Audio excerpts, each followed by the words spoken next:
इस सुंदर समय के लिए हम आपका धन्यवाद करते हैं। आज की सुंदर शाम के लिए हम आपका धन्यवाद करते हैं। अपने भाई बहनों के साथ, अपने अगुओं के साथ और अपने प्रिय टीचर के साथ मिलकर आपके चरणों में उपस्थित होने के लिए आपने हमारे को सहायता और मदद की। हम आपका धन्यवाद करते हैं। खुदावन, एक और शाम कुछ सीखने के लिए, आपके वचनों को मनन करने के लिए, आपके वचनों की गहराई में जाने के लिए, एकत्रित होने के लिए आपने हमें सहायता और मदद किया। हम आपका धन्यवाद करते हैं। खुदावन, हम अपने टीचर सबको आपके हाथों में सौंपते हैं पिता। आप उनको आशीष अनुग्रह करें, हमारे पास्टर जी को आशीष अनुग्रह करें। और पिता, हम हर एक को पिता आज का वचन सीखने के लिए हमारी आत्मिक आंखों को आप खोल दे, ऐसे हम आपसे प्रार्थना और विनती करते हैं। खुदावंत, शुरू से अंत तक पवित्र आत्मा आपका नियंत्रण उस क्लास के ऊपर होने पाए, कोई भी नेटवर्क इश्यू उपस्थित न हो, ऐसे हम आपसे प्रार्थना और विनती करते हैं। और खुदावंत, आज हम कुछ जो कुछ भी सीखें वो सब कुछ आपके नाम की महिमा के लिए इस्तेमाल करने वाले बनने पाए, ऐसे हम आपसे प्रार्थना और विनती करते हैं। हर एक बात के लिए धन्यवाद। प्रार्थना विनती उतार करता प्रभु यीशु मसीह के मेरे नाम से मांगते हैं। सुनिए और स्वीकार करें हमारे स्वर के पिता। आमीन। आमेन आमेन। थैंक यू जगदीश भाई। आप सभी का फिर से स्वागत है और मैं उम्मीद करता हूं कि एक सारे क्लासेस आप तमाम लोगों के लिए एक आशीष का कारण है और प्रभु ने अभी तक लोगों की मदद किया। और सर का भी धन्यवाद कि सर हमें बहुत गहराई से कई बातों को समझा रहे हैं और अब तक मैं उम्मीद करता हूँ कई बातें हम सीख चुके हैं और आगे भी हम लोग सर के द्वारा हम लोग सुनेंगे। आगे का समय मैं सर को देना चाहता हूँ। Thank you very much sir, आपको मिस कर हमने बस सीखा। तो धन्यवाद प्रभु का एक और मौके के लिए कि हम परमेश्वर का वचन सीख सकते हैं। तो जैसे मैंने कहा कि फर्स्ट 5 बुक्स जो हैं पुराने नियम की, वो पेंटाट्यूक है, पंचग्रंथ है, व्यवस्था की 5 पुस्तकें हैं। सो हमने कल निर्गमन और ऑलमोस्ट देखा था, उसके अंदर मूसा के जीवन को हमने देखा था इस प्रकार से। और फिर नेक्स्ट उसके बाद जो बुक आती है वो लेविटिकस है, लेविस्ता, गिनती और व्यवस्था। सो ये व्यवस्था की पुस्तक है, व्यवस्था का जिसमें डिटेलिंग है। लेविटिकस जो है बेसिकली वो प्रीस्टहुड की जो ड्यूटीज हैं, याजकों की जो ड्यूटी है, उनका काम क्या है, उनकी जिम्मेवारियां क्या है, ये है। ओके, आवाज कम है? सबको कम है या एक ही व्यक्ति को कम है? Am I audible? Yes sir, for me it's okay. बाकी सब लोग के लिए साउंड ओके। अगर किसी एक को हो रहा है तो आई थिंक कम आ रही है सर, कम आ रही है। ओके। तो ब्लूटूथ स्पीकर है आपके पास तो लगा लेंगे तो अच्छा रहेगा, क्योंकि मोस्टली लोगों को आ रही है इसमें। अगर आप लोग अपना सिस्टम भी अगर यूज कर रहे हैं मोबाइल, प्लीज उसका भी साउंड चेक कर लीजिएगा, कहीं लो होने के कारण भी कई बार कम हो जाता है। तो लेविटिकस जो है वो बेसिकली याजकों की ड्यूटीज है, और फिर उसके अंदर बलिदान का सिस्टम है, परमेश्वर ने बताया। और फिर डिटेल लॉ है, इंडिविजुअल व्यक्ति, कम्युनिटी, सोशल, फैमिली, छोटी छोटी डिटेल्स हैं कि कैसे मनुष्य जो है वो परमेश्वर के ग्रहण योग्य हो सकता है, कैसे इजराइल लोग परमेश्वर, पवित्र परमेश्वर के करीब असानिध्य में आ सकते हैं। It's all about that. ठीक है, उनकी ड्यूटीज है क्रिस्ट की, याजकों की, और लोगों के लिए उनके कार्य, उनकी जिम्मेवारियां, बलिदान। और कई बार मैं सोच रहा था, जब मैं कई बार मैंने अपनी स्टडी से मैं लेविटिकस पे भी सीरीज लिया है, स्टडी सीरीज। सो छोटी छोटी चीज, अगर किसी की डेड बॉडी से कोई टच हो गया वो अशुद्ध रहेगा, स्पेशली बहनों के लिए जो उनका साइकिल होता है उसकी वजह से कितने दिन तक वो अशुद्ध रहेंगी। व्हाई?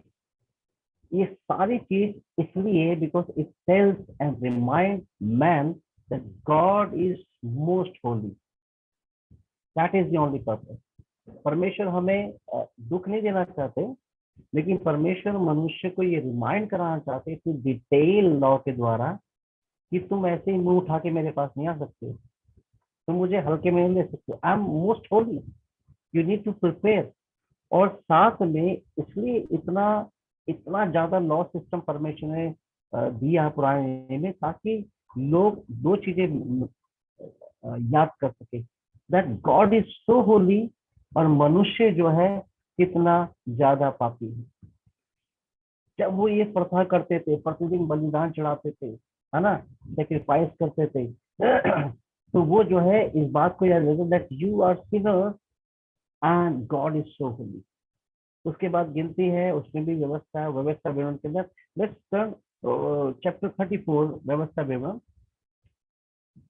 और यहाँ पे चैप्टर 34 के अंदर बेसिकली जो है we see the great man of God, परमेश्वर का जो एक महान अगुवा है उसकी मृत्यु हम देखते हैं। ठीक है,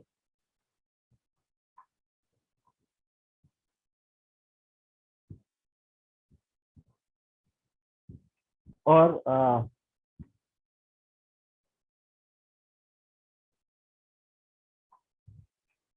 5 पद से पढ़ेंगे, वर्स 5 ऑनवर्ड।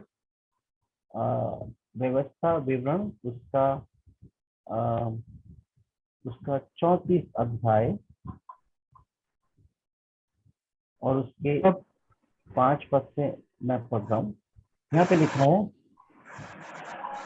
तब यहोवा के कहने के अनुसार उसका दास मूसा वहीं मोआब देश में मर गया। यह शुरू से पढ़ता हूँ, फिर पहले पद से। फिर मूसा मोआब के अराबा से नबो पहाड़ पर जो पिसगा की एक चोटी और यहीओ के सामने है चढ़ गया, और यहोवा ने उसको दान तक का गिलाद नामक सारा देश और नप्ताली के सारा देश, एफ्रेम मनश्शे का देश और पश्चिम के समुद्र तक का यहूदा का सारा देश और दक्षिण देश और सुआर तक की यरीहो नामक खजूर वाले नगर की तराई, सब ये सब दिखाया। तब यहोवा ने उससे कहा, जिस देश के विषय मैंने अब्राहम इसहाक याकूब से शपथ खाकर कहा था कि मैं इसे तेरे वंश को दूंगा, वह यही है। मैंने इसको तुझे साक्षात दिखा दिया है, परंतु तू पार होकर वहां जाने ना पाएगा।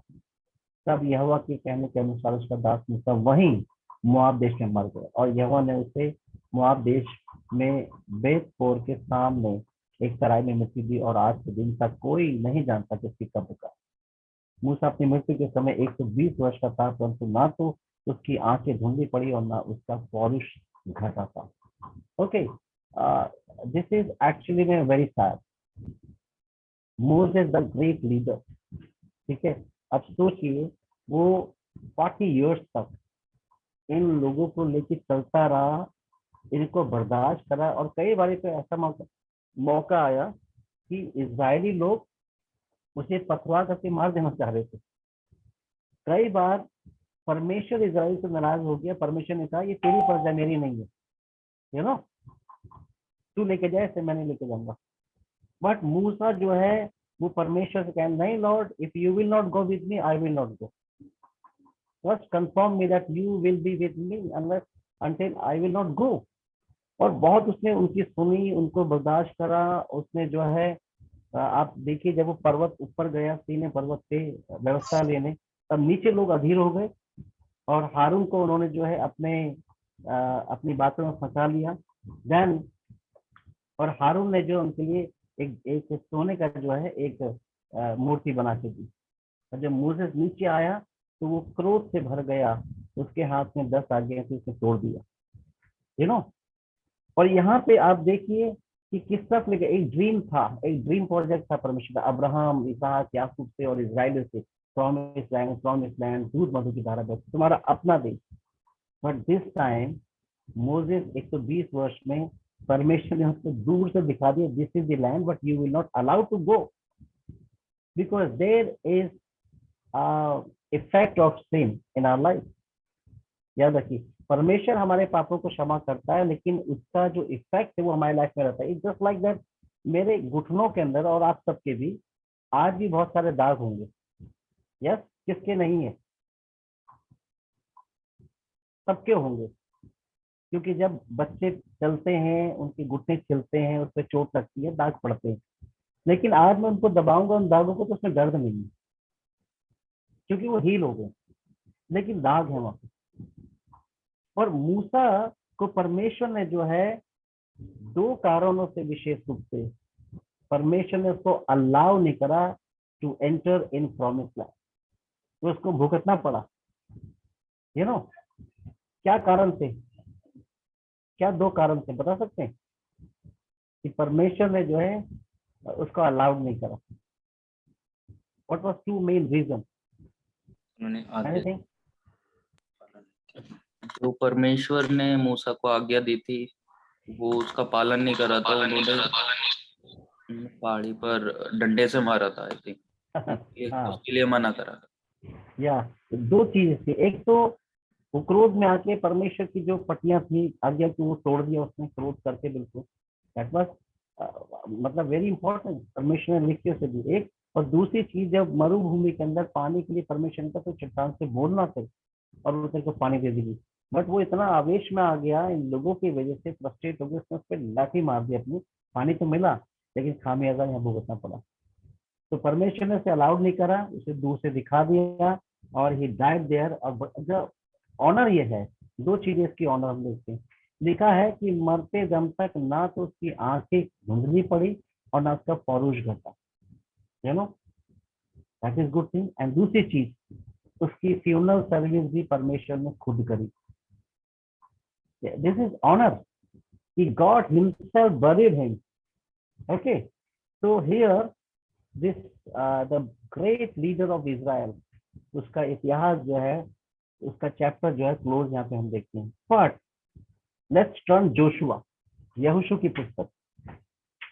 ठीक है, यहोशू की पुस्तक जो है बेसिकली इस पुस्तक को हम डिवाइड करके अगर हम इसको देखें कुछ भाग इसके, तो इसका डिवीजन मैं आपको बताता हूँ कि यहोशू की पुस्तक जो है बेसिकली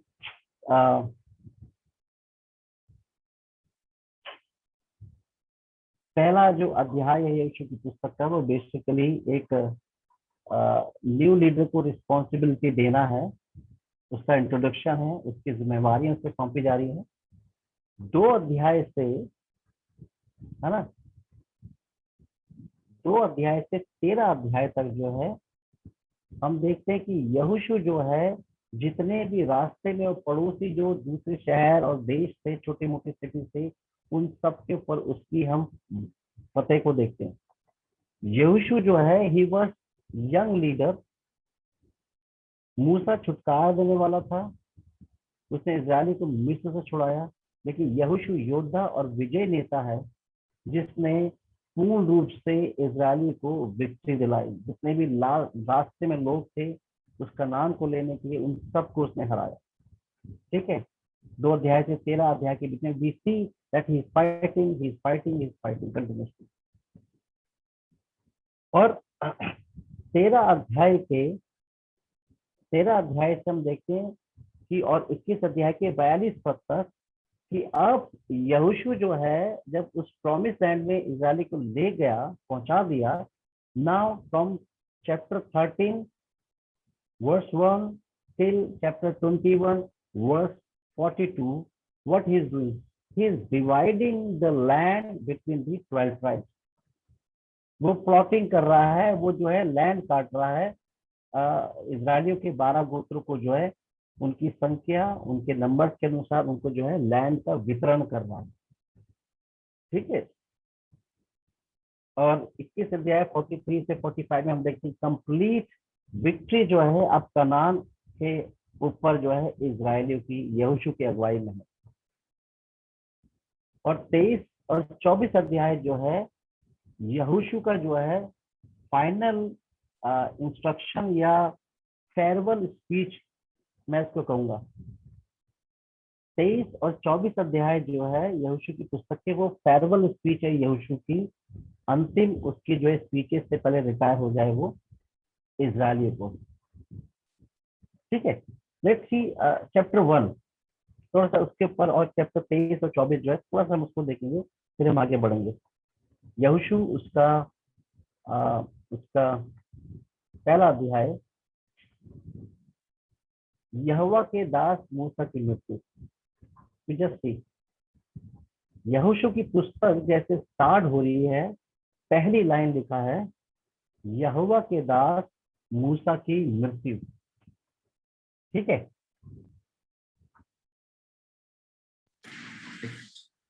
यहोवा के दास मूसा की मृत्यु। तो ये बुक जो है जब स्टार्ट हो रही है, this is starting with sad note. एक निराशा के शब्द के संग ये पुस्तक जो खोल रही है। यहोवा के दास मूसा की मृत्यु। This book is starting with dead note, death note. और जब मूसा का यहाँ पे लिखा है यहोवा के दास मूसा की मृत्यु। मोसेस जो था, याद रखिए, इजरायलियों के लिए एक बहुत बड़ा नाम था। एक उनका मेन अगवा था जिसने फिरौन की आंख में आंख मिला के जो बातें करी, और जो है जिसने इजरायलियों को सहा, इजरायलियों की अगुवाई करी, इजरायलियों को छुड़ाया, और परमेश्वर ने उसके द्वारा बड़े बड़े काम करे। पर जब यहोशू की पुस्तक स्टार्ट हो रही है, it start with sad note. Sad note क्या है? Death of God's, death of a great leader of Israel.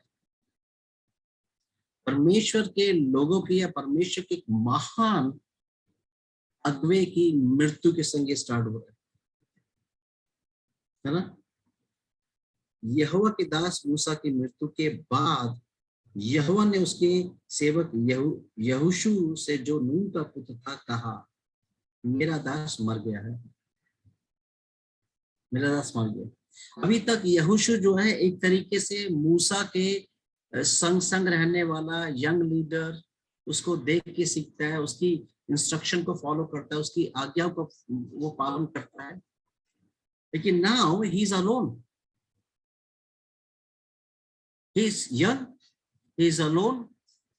महान लीडर चला गया है। बिल्कुल ऐसी तस्वीर नहीं है जब यीशु मसीह ने कहा अपने शिष्यों से कि मैं कुछ समय तुम्हारे साथ रहता हूं और मैं चला जाऊंगा। तो लोग, उसके जो शिष्य थे, वो व्याकुल हो गए, वो विचलित हो गए। ये प्रभु तो हमें छोड़ के चला जाएगा, कौन हमें लेके चलेगा, कैसे हम बढ़ेंगे आगे। Same way Joshua as a young leader, he is in trouble right now. You know कैसे ट्रबल में, यहाँ पे देखते हैं, यहाँ पे लिखा है यहोवा के दास मूसा की मृत्यु के बाद यहोवा ने उसके सेवक यहोशू से, जो नून का पुत्र था, मेरा दास मूसा मर गया है, सो अब तू उठ कमर बांध। तो अब तू उठ और कमर बांध। इसका मतलब मूसा की मृत्यु के बाद अभी जो है इजराइल के अंदर और यहोशू के अंदर दे आर मॉर्निंग। मॉर्निंग मतलब वो शोक में है, तो अभी समझ नहीं पा रहे हमारा ग्रेट लीडर जो खत्म हो गया, व्हाट टू डू नेक्स्ट, क्या करें हम अगला। सैड नोट, एक महान सेवक जो है, लीडर जो है, वो खत्म हो गया है। But what God is telling to Joshua, यहोशू से परमेश्वर क्या कह रहा है? मेरा दास मर गया है। ओके, इसका मतलब Moses is past now. Moses past हो गया, he died, he is no more, he is not here। इसलिए what you need to do, सो अब तू उठ और कमर बांध और इस सारी प्रजा समेत यर्दन पार होकर उस देश को जा जिसे मैं उनको अर्थात इजरायली को देता हूँ। What God is telling Joshua, Moses is no more, great leader, महान leader, but he is past, but you are in present. Okay, Moses महान अगवा जो है वो पास्ट हो गया है, but you are in present, you are here. इसलिए now get up and get ready, you have to complete the task. जो कार्य मूसा छोड़ के गया है, जो मेरी योजना है, now you have to do it, just do it. Come on, get up and get ready and take these people across the Jordan and possess that land of promise। Actually what God is telling Joshua, परमेश्वर ये कहना चाह रहे हैं यहाँ पे यहोशू को कि मेरा काम जो है, मूसा तो मर गया, लेकिन मूसा के संग मेरी योजना नहीं मर गई है। My plan is not dead. You know, my plan was not depending on Moses। परमेश्वर का काम किसी किसी के आने और किसी के जाने से रुकता नहीं, याद रखिए। परमेश्वर ये इसको कह रहा, get up, ready, do it. He is past, you are in present. Now get up and ready. Don't depend on Moses, instead you need to depend on me. Come on, get ready. Basically God is conveying एक message उसको देना चाह रहा है, that my work is not depending, is not limiting, is not limited. कई बार हम सोचते हैं ओह वो चला गया, वो महान था, उसने ये करा वो करा, अब कैसे होगा। याद देखिए, परमेश्वर का काम किसी मनुष्य के आने और जाने से रुकता नहीं है। परमेश्वर का काम जो है मनुष्य पे निर्भर नहीं है, मनुष्य के ऊपर निर्भर नहीं, परमेश्वर उस पर डिपेंडेंट नहीं है। Moses is past, it is sad. Now get ready and move ahead. चलो अब आगे चलो, तुम्हें काम करना है। तो परमेश्वर का काम किसी महान व्यक्ति के ऊपर जो है निर्भर नहीं है। परमेश्वर ये कहना है, परमेश्वर का काम रुकता नहीं है, परमेश्वर का काम कंटिन्यू है। ओके, तो जोशुआ का जो है परमेश्वर ये कहना चाह रहा है, get up and ready, this is your job, you are young leaders, I am putting this task on your shoulders. लेकिन परमेश्वर उसे जो है सिर्फ सिंपली जो है ये काम नहीं दे रहा, लेकिन God is basically giving him assurance, with assurance, एक आश्वासन के संग परमेश्वर उसको कह रहा है खड़ा हो, चल आगे। और एश्योरेंस क्या, देखिए वर्ष 3 में, उस वचन के अनुसार जो मैंने मूसा से कहा, अर्थात जिस जिस स्थान पर तुम पांव धरोगे वे सब मैं तुम्हें दे देता हूँ। जंगल और लबानन से लेकर फरात महानद तक, सूर्यास्त और महासमुद्र तक का हित्तियों का सारा देश तुम्हारा भाग होगा। तेरे जीवन भर कोई तेरे सामने ठहर ना सकेगा। जैसे मैं मूसा के संग रहा वैसे ही तेरे संग भी रहूंगा, और ना तो मैं तुझे धोखा दूंगा और ना तुझको छोड़ूंगा। इसलिए हियाव बांध कर दिल हो जा, क्योंकि जिस देश के देने की शपथ मैंने इन लोगों के पूर्वज से कही थी उसका अधिकारी तू इन्हें करेगा। इतना हो कि तू हियाव बांधकर और दृढ़ होकर जो व्यवस्था मेरे दास मूसा ने तुझे दी है उन सब के अनुसार करने में चौकसी करना, और उससे ना तो दाहिने मुड़ना ना बाएं, तब जहां जहां तू जाएगा वहां तेरा काम सफल होगा। व्यवस्था की पुस्तक तेरे जिससे कभी ना उतरने पाए, इसी में दिल का ध्यान दे रहना, इसलिए कि जो कुछ में लिखा है उसके अनुसार करने की तू चौकसी करे, क्योंकि ऐसा ही करने से तेरे सब काम सफल होंगे और तू प्रभावशाली होगा। This is wonderful. God is giving him assurance. पहली चीज, गॉड इज टेलिंग पास को पास में रहने दो, शोक हो गया अब चलो उठो, ठीक है। I am not depending on Moses, मेरा प्लान उसके साथ खत्म दफन नहीं हो गया। I will carry my plan. You have to do it. तो गॉड जो है उसको एश्योरेंस दे रहा है। एश्योरेंस क्या दे रहा है? उस वचन के अनुसार जो मैंने मूसा से कहा था, जहां जहां तुम पांव रखोगे मैं तुम्हें दे दूंगा। मतलब करान के विषय में बोल रहा है, I will give you all land. जहां जहां तुम पांव रखोगे कनान में, और साथ में कह रहा तेरे जीवन भर तेरे सामने कोई ठहर नहीं सकेगा, ठीक है। Nobody can stand you, nobody can defeat you basically. God is telling you. ये यहोशू को इंडिविजुअली जो है एक लीडर को जो है आश्वासन दे रहा है कि जहां जहां तुम जाओगे मैं उसको सफल करूंगा। Nobody can defeat you, nobody can stand you. And same time कह रहा है जैसे मैं मूसा के संग संग रहा वैसे ही मैं तेरे संग भी रहूंगा, ना तुझे धोखा दूंगा और ना तुझको छोड़ूंगा। परमेश्वर जब कह रहा है कि उठ और चल, इन लोगों को चल, तो क्यों परमेश्वर यहोशू को इतना आश्वासित कर रहे हैं, जबकि वो तो इतने समय से रहा है, मूसा के संग संग रहा है, सब कुछ देखा उसने। Then why God is giving him so much assurance? Because मैं आपको बताता हूं, दो इसके कारण हो सकते हैं। क्योंकि यहोशू ने मूसा के संग देखा है रह के कि ये लोग जो इजरायली हैं, they are really very difficult people, you know. कैसे ये विद्रोही हैं, बुड़बुड़ाने वाले हैं, कुड़कुड़ाने वाले हैं, ये जो है सबमिशन वाले नहीं है, अधीनता वाले नहीं है, they are very difficult people. एक तो ये है। दूसरा वो जानता है एक्सपीरियंस से, दूसरा सामने बहुत जो है टास्क डिफिकल्ट है, they are so many countries and people group जिनसे उसे फाइट लड़ना है। इसलिए परमेश्वर से आश्वासन दे रहे हैं। अब परमेश्वर का आश्वासन क्या है? परमेश्वर कह रहे हैं nobody can stand before you, मतलब nobody can defeat you, और साथ में कह रहे जहां जहां तुम कदम रखोगे मैं तुम्हें दे दूंगा। और वो सारा लैंड जो है दूध मधु की धारा, प्रॉमिस लैंड, तू उसको जो है तेरी अगुवाई में इजरायलियों का हो जाए। Great task, great dream from ages, great plan. ये छोटा मोटा काम नहीं। People are very difficult, task is very big, है ना, ऑन द वे जो है वो डिफिकल्टीज बहुत है। परमेश्वर जानता है। यहोशू एज ए यंग लीडर, अभी इंडिपेंडेंट लीडर नहीं हुआ था कभी भी इससे पहले, मूसा उसका अगुआ था, but now he has to lead independently. इसलिए परमेश्वर से आश्वासन दे रहे हैं। और क्या आश्वासन दे रहे हैं? कह रहे हैं जैसे मैं मूसा के संग रहा वैसे तेरे संग रहूंगा। And he knew that very well कि मूसा के संग परमेश्वर कैसे कैसे रहा।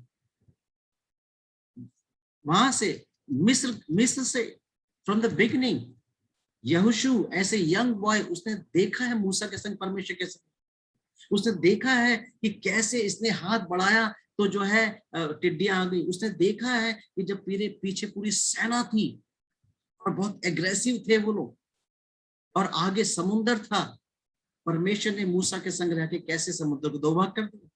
उसने देखा है जंगल में कैसे इसने मूसा के द्वारा परमेश्वर ने जो है कार्य करा और खाना खिलाया, उसने देखा है। तो जब कह रहा है जैसे मैं मूसा के संग रहा वैसे तेरे संग रहूंगा, it means he is saying जैसे फेथफुल मैं मूसा के संग रहा वैसे फेथफुल तेरे संग रहूंगा। और कह रहा है और ना तो मैं तुझे धोखा दूंगा और ना तुझको छोड़ूंगा। What is this actually? God is giving him assurance with his character. This is God's character. He is not cheater, he is not liar. He is faithful. He is faithful. मूसा के संग उसने हिस्ट्री में देखा है, past में देखा है, experience करा है, and same time God is telling I will not leave you not forsake you. This is his character. ये उसका कैरेक्टर। परमेश्वर जो है अपने कैरेक्टर के अनुसार उसे आश्वासित करना चाह रहा है। You need to depend on my character, then you will do this task. इतना इसलिए याव बांध कर दृढ़ हो जा कि जिस देश के देने की शपथ इन लोगों के पूर्वजों से खाई थी उसका अधिकारी तू इन्हें करेगा। दिस इज एन ऑनर, तू इनको उसका अधिकारी। बट उसको क्या करना है? याद रखिए परमेश्वर का आश्वासन, परमेश्वर का चरित्र तो हमेशा एक सा है। God never change, God is always faithful. लेकिन प्रॉब्लम ये है that we are not the same, we keep changing. Is it? Our commitment change, our words change, our desire change, our focus change. इसलिए परमेश्वर जो है यहोशू से भी एक मांग कर रहा है, you can depend on my character but same time you need to maintain your character too. तुम्हें भी अपने चरित्र के अंदर जो है स्थिर होने की जरूरत है। और वो कैसे हो सकते हैं? 7 पद में इतना हो कि हाँ बांध दृढ़ हो जाओ और जो व्यवस्था मेरे दास मूसा ने तुझे दी है उन सब के अनुसार करने में चौकसी करना। चौकसी जब बी केयरफुल, है ना, चौकसी का मतलब बी केयरफुल, बी अलर्ट, सतर्क। और उससे ना तो दाहिने मुड़ना और ना बाएं मुड़ना। अब जहां जहां तू जाएगा वहां तेरा काम सफल होगा। You will be successful doing according to my law, according to my word. You will be successful wherever you will go. That is ये डिमांड है तेरे तरफ से। Being a leader, परमेश्वर यहोशू को याद दिला रहा है कि परमेश्वर का जो वचन है, जो व्यवस्था है, उसके अनुसार तुम्हें जीवन, ना तो दाएं ना बाएं। आपने देखा कभी जब अभी टांगे में बैठे हो आप, घोड़ा जो होता है घोड़े के ऊपर जो है यहाँ पे आंखों पे क्यों बांध के रखते हैं? देखा कभी हम? घोड़े के आंख के ऊपर ऐसे एक चमड़े के 2 पहना के रखते हैं उसे, वाई? ताकि वो सीधा आगे देखता रहे। हाँ, क्योंकि उसकी आंखों का जो जो विजन है ना, डिग्री जो है वो हमसे ज्यादा है, और वो जो है बहुत जल्दी डिस्ट्रैक्ट हो जाता है, वो बहुत जल्दी पथभ्रष्ट हो सकता है, बहुत जल्दी जो है फंस सकता है दूसरी जगह, इधर इधर चला जाएगा, इधर चलेगा। इसलिए उसकी आंखों पे बांध के रखा जाता था कि वो सिर्फ सामने देखे। सेम काइंड प्रभु भी ये कह रहा है, ना तो दाहिने मुड़ना ना बाएं, मतलब don't move from the word of God, don't twist, don't dilute, don't compromise with the word of God. The word of God should direct you straight pathway. Basically, you need to walk according to the word of God. उसके अनुसार करने की चौकसी करना, be alert and careful, live according to the word of God. That is the man. परमेश्वर के अगुवे को परमेश्वर कहना चाह रहा है कि आपको परमेश्वर के वचन के अनुसार जीवन जीने की जरूरत है। नो मैटर व्हाट, चैलेंज कितना ज्यादा है, डिफिकल्टी कितनी है ना, हीट कितनी, हीट वेव्स कितनी, no matter, but do it and live according to the word of God. That is very very important. और व्यवस्था की पुस्तक तेरे चित्त से कभी ना उतरने पाए, इसी में दिन रात ध्यान दे रहना, इसलिए कि जो कुछ उसमें लिखा उसके अनुसार करने की तू चौकसी करे, क्योंकि ऐसा ही करने से तेरे सब काम सफल होंगे, तू प्रभाव, यू विल बी इन्फ्लुएंशियल। बड़ा अच्छा है, वर्ड आया चित्त। चित्त क्या होता है?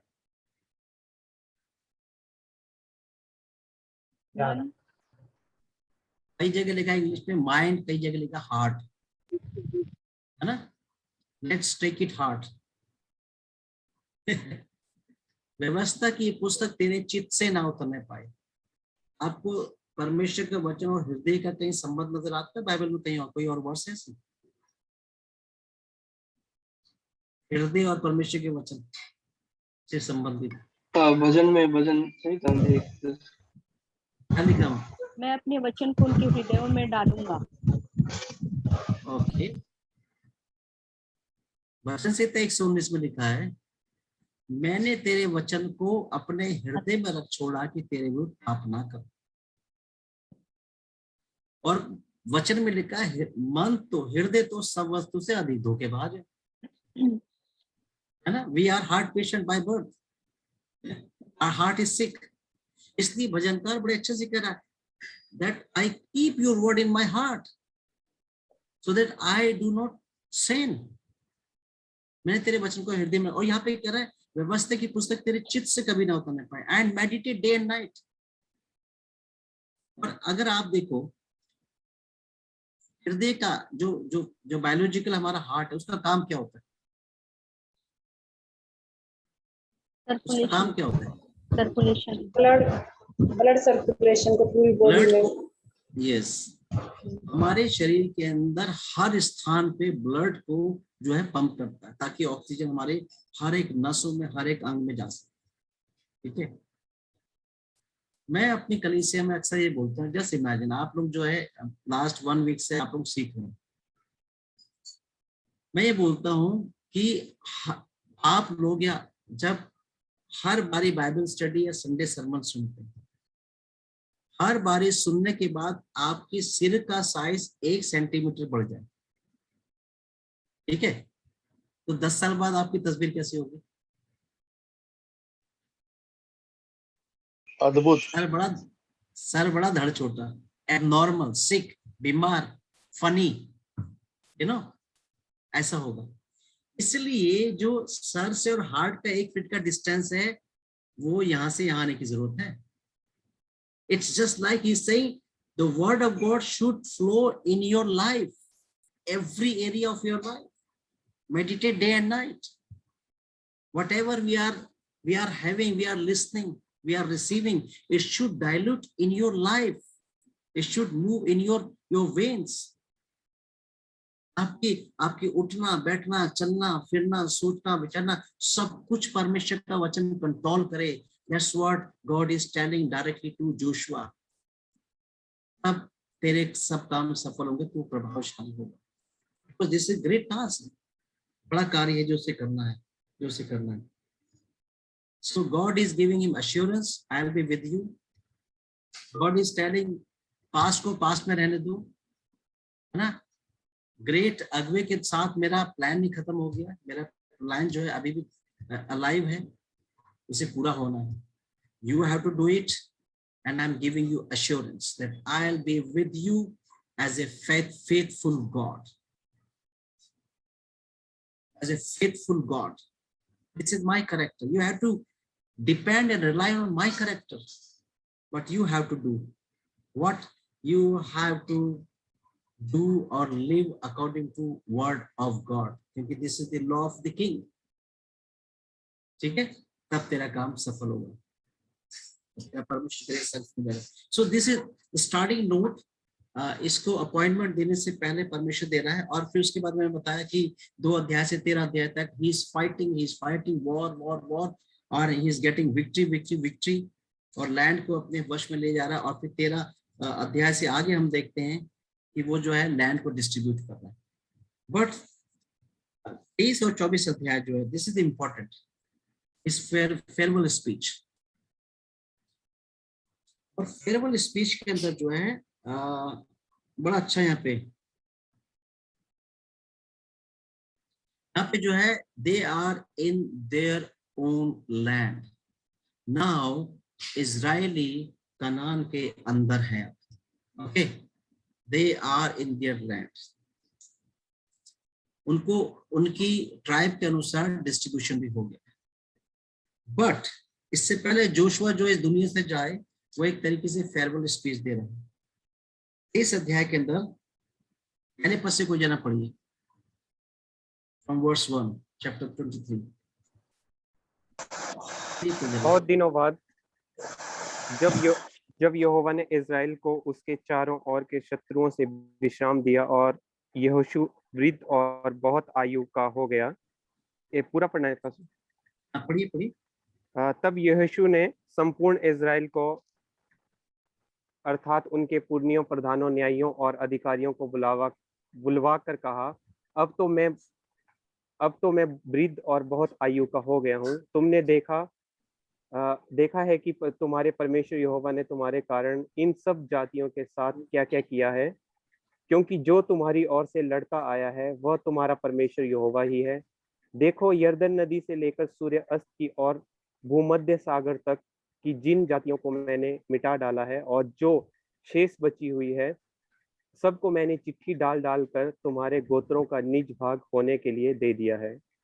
तुम्हारा परमेश्वर यहोवा उनको तुम्हारे सामने से खदेड़ देगा और उन्हें देश से निकाल बाहर करेगा, और तुम अपने परमेश्वर यहोवा की प्रतिज्ञा के अनुसार उनके देश पर अधिकार कर लोगे. इसलिए अत्यंत दृढ़ होकर मूसा की व्यवस्था की पुस्तक में जो कुछ लिखा है उसे मानो और पालन करो, जिससे कि तुम ना तो दाहिने मुड़ो और ना बाएं, और जिससे तुम अपने मध्य बची हुई इन जातियों के लोगों के साथ ना मिलो जुलो, ना उनके देवताओं के नाम लो, ना उनके नाम से शपथ खाओ, और ना उनकी उपासना करो या उनके सामने दंडवत करो. परंतु जैसे आज तक तुम अपने परमेश्वर यहोवा में लवलीन रहे हो, वैसे ही रहा करो, क्योंकि यहोवा ने महान और सामर्थी जातियों को तुम्हारे सामने से निकाल भगाया है, और यहाँ तक तुम्हारा संबंध है, आज तक कोई जाति तुम्हारे सामने टिक नहीं सकी है. बस ठीक है, तो पूरा पढ़ सकते हैं. सो बेसिकली यहाँ पे एक दो चीजें. अब कनान जो है was not empty land actually. वहां पे दूसरी जातियां, दूसरी कम्युनिटी वहां पे थी, और परमेश्वर ने यहोशू के द्वारा उन सबको खदेड़ा और उनके फतेह पाए. लेकिन यहाँ पे जो है 7 पद में पड़ेगी, ये जो जातियां तुम्हारे बीच में रह गई हैं, इनके बीच ना जाना, और इनके देवताओं के नामों की चर्चा ना करना, और ना उनकी शपथ खिलाना, और ना उनकी उपासना करना, और ना उनको दंडवत करना. ठीक है.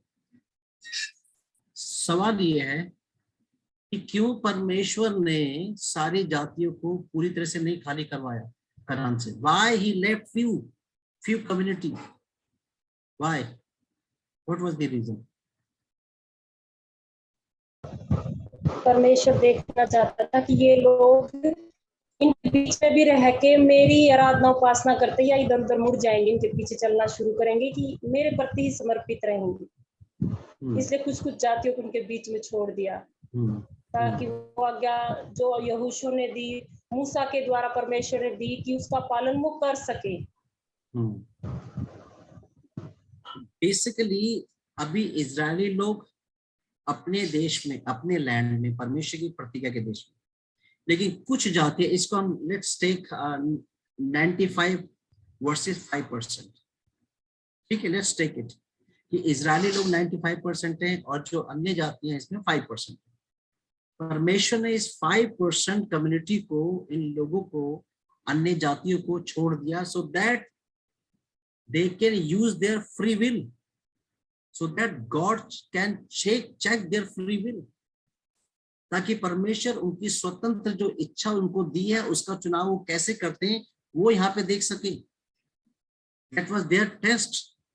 इसलिए परमेश्वर यहोशू के द्वारा जो इंस्ट्रक्शन दे रहा है ना, कि ना तो उनके देवताओं का नाम लेना, ना उनकी उपासना करना, ना धन्यवाद करना, नॉट ओनली दैट, लेकिन 11 पद में इसलिए अपने परमेश्वर यहोवा से प्रेम रखने की पूरी चौकसी करना, क्योंकि यदि तुम किसी रीति यहोवा से फिरकर इन जातियों के बाकी,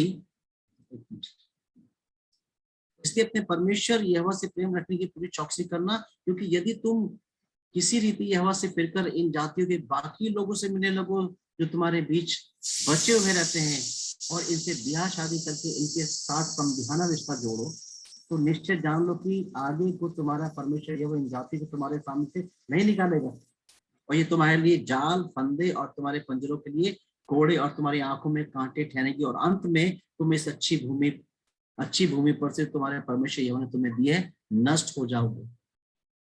तो God is basically giving them warning कि तुम यहाँ आ गए हो, अपने देश में आ गए हो, you are free, you are no more slave, you have freedom, your own land, ठीक है। अब तुम्हारे बीच में जो 5% जाति रह गई है, तुम इनके बीच में ना जाना, इनके देवताओं का नाम नहीं लेना, उनकी उपासना ना करना, उनको धन्यवाद ना करना। सेम टाइम वो जो लोग हैं उनके साथ किसी प्रकार का संबंध मत रखना, बेसिकली डोंट कॉम्प्रोमाइज। तो कह रहा है उनके साथ समझाना रिश्ता मत जोड़ना कि अपने बेटियों को वहां भेज दो, उनके बेटों से अपने बेटियों की शादी कर दो। अगर तुमने ऐसा करा तो ये तुम्हारे लिए आंखों में कांटे और तुम्हारे पंजरों में कोड़े और तुम्हारे लिए फंदा, ट्रैप ठहरेंगे, और तुम इस अच्छी प्रोस्पेरस लैंड से तुम नष्ट हो जाओगे, निकाल दिए जाओगे। This is kind of warning. तो परमेश्वर देखिए यहाँ पे कितना अच्छा लिखा है वर्स 14 में, सुनो 14 पद के अंदर, सुनो मैं तो अब सब संसार की गति पर जाने वाला हूं, और तुम सब अपने अपने हृदय और मन में जानते हो कि जितनी भलाई की बातें हमारे परमेश्वर ने हमारे विषय में कही, उनमें से एक भी बिना पूरी हुए नहीं रही, वे सब की सब तुम पर घट गई हैं, उनमें से एक भी बिना पूरी। मतलब रिमाइंड करा रहा है that why you need to be faithful with God, because God is faithful.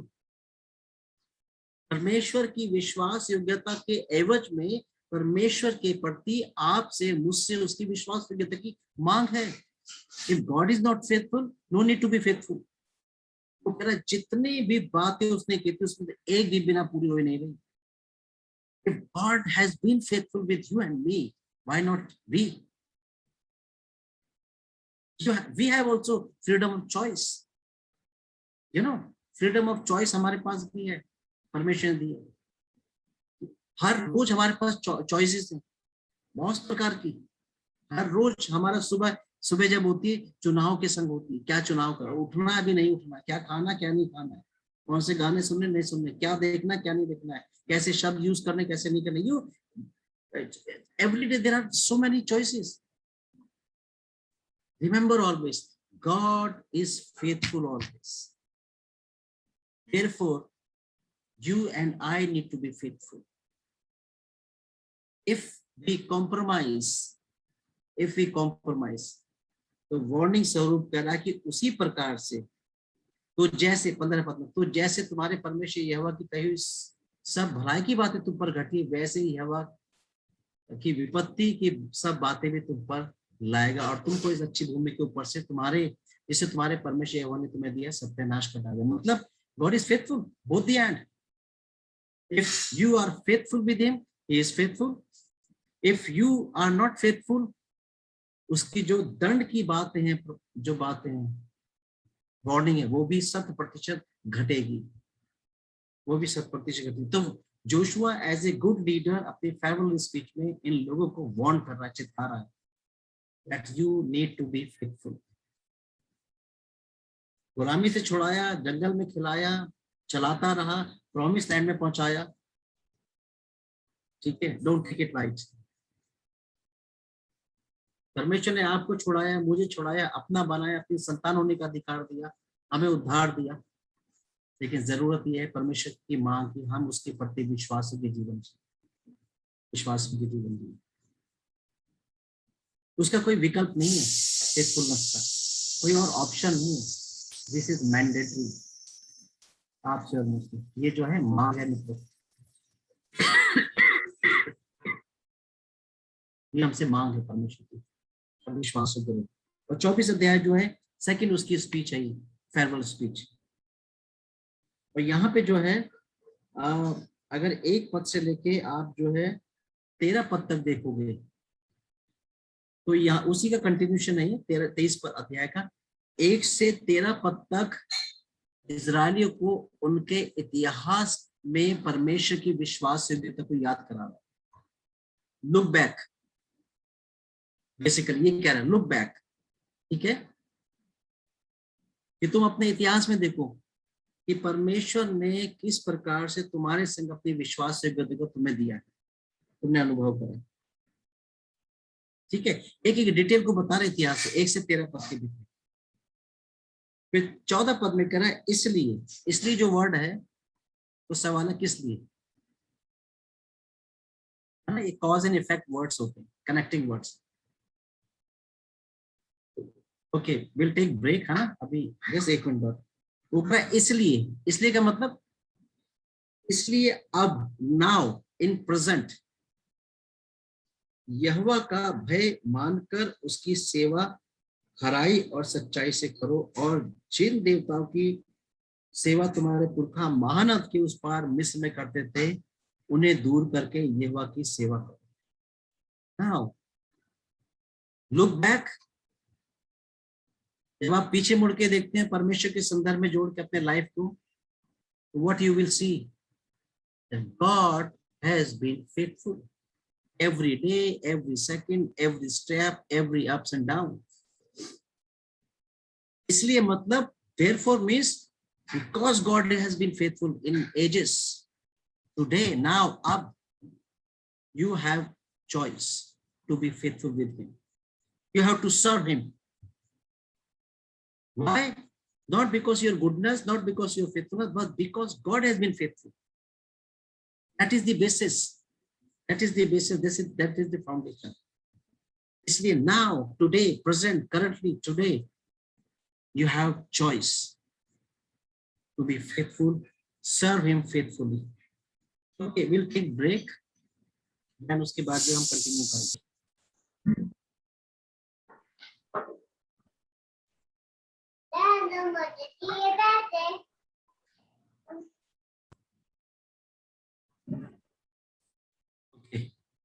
सो परमेश्वर की विश्वास योग्यता याद दिला रहा है उन लोगों को, इजराइली को अंत में, और उस परमेश्वर की विश्वास योग्यता आधार है उनके जीवन की विश्वास योग्यता की मांग जो है, और यहाँ पे सेवा का आह्वान दे रहा है वो। और 3 बार जो है यहोशू यहाँ पे इनको आह्वान देता है, सर्व गॉड, सर्व गॉड। लेकिन वो कह रहा है कि जैसे तुम्हारे पूर्वज जॉर्डन के उस तरफ और मिस्र में अन्य जातियों की सेवा करते थे, उनके पीछे चलने लगे थे बार बार, अगर तुम्हारी चॉइस है, अगर तुम्हें वैसे करना कर सकते हो। लेकिन वो अपना बता रहे हैं एज ए लीडर। अगर तुम मुझसे पूछते हो तो 15 पद में, और ये यहोवा की सेवा करनी तुम्हें बुरी लगे तो आज चुन लो कि तुम किसकी सेवा करोगे, चाहे उन देवताओं की जिनकी सेवा तुम्हारे पुरखा महारत के उस पार करते थे, और चाहे अमोरी के देवताओं की सेवा जिसके देश में तुम रहते हो, परंतु मैं तो अपने घराने समेत यहोवा ही की सेवा करूंगा, नित्य करूंगा। He's telling as a being a leader, he is telling his people what is his decision, what is his choice. मित्रों, जरूरी है being a leader कि आपके लोगों को आपका डिसीजन, आपकी चॉइस पता हो, आपका कमिटमेंट पता हो. It will help them to be committed. Joshua कह रहा है बट मेरी चॉइस ये है, मेरा डिसीजन ये कि I and my family will continuously serve the God. That is my choice. मैं ये चूज कर रहा हूँ. बीइंग ए लीडर, आप भी लीडर हैं, जरूरी है कि आपको सबसे पहले अपने कमिटमेंट, अपनी चॉइस के बारे में पता हो और आपका कमिटमेंट लोगों को भी पता हो ताकि वो एनकरेज हो सके. ओके, फिर आगे 16 पद से देखेंगे तो करीब 3 बार उनसे कहता है. तब लोगों ने 16 पद में उत्तर दिया, यहोवा की को त्याग कर दूसरे देवता की सेवा करनी हमसे दूर रहे. उन्होंने कहा ठीक है, हम दूसरे देवता की सेवा नहीं करेंगे, पर क्योंकि हमारा परमेश्वर यहोवा वही है जो हमको और हमारे पुरखाओं को दासों का घर अर्थात मिस्र देश से निकाल ले आया और हमारे देखते देखते बड़े बड़े आश्चर्य काम किए. और जिस मार्ग पर और जितनी जातियों के मध्य में से हम चले आते हैं उनसे हमारी रक्षा की और हमारे सामने से इस देश में रहने वाले अमोरी आदि सब जातियों को निकाल दिया है. इसलिए हम वे यहोवा की सेवा करेंगे क्योंकि हमारा परमेश्वर है. What was the response of people? We will serve God because we have experienced His faithfulness. ठीक है, बट यहोशू का रिस्पॉन्स क्या है? 19 पद यहोशू कह रहा है, यहोशू ने लोगों से कहा तुमसे यहोवा की सेवा नहीं हो सकती क्योंकि वे पवित्र है, पवित्र परमेश्वर है और वे जलन रखने वाला परमेश्वर है. But why Joshua is telling no, you cannot serve God? क्यों बताइए, क्या सोचते हैं?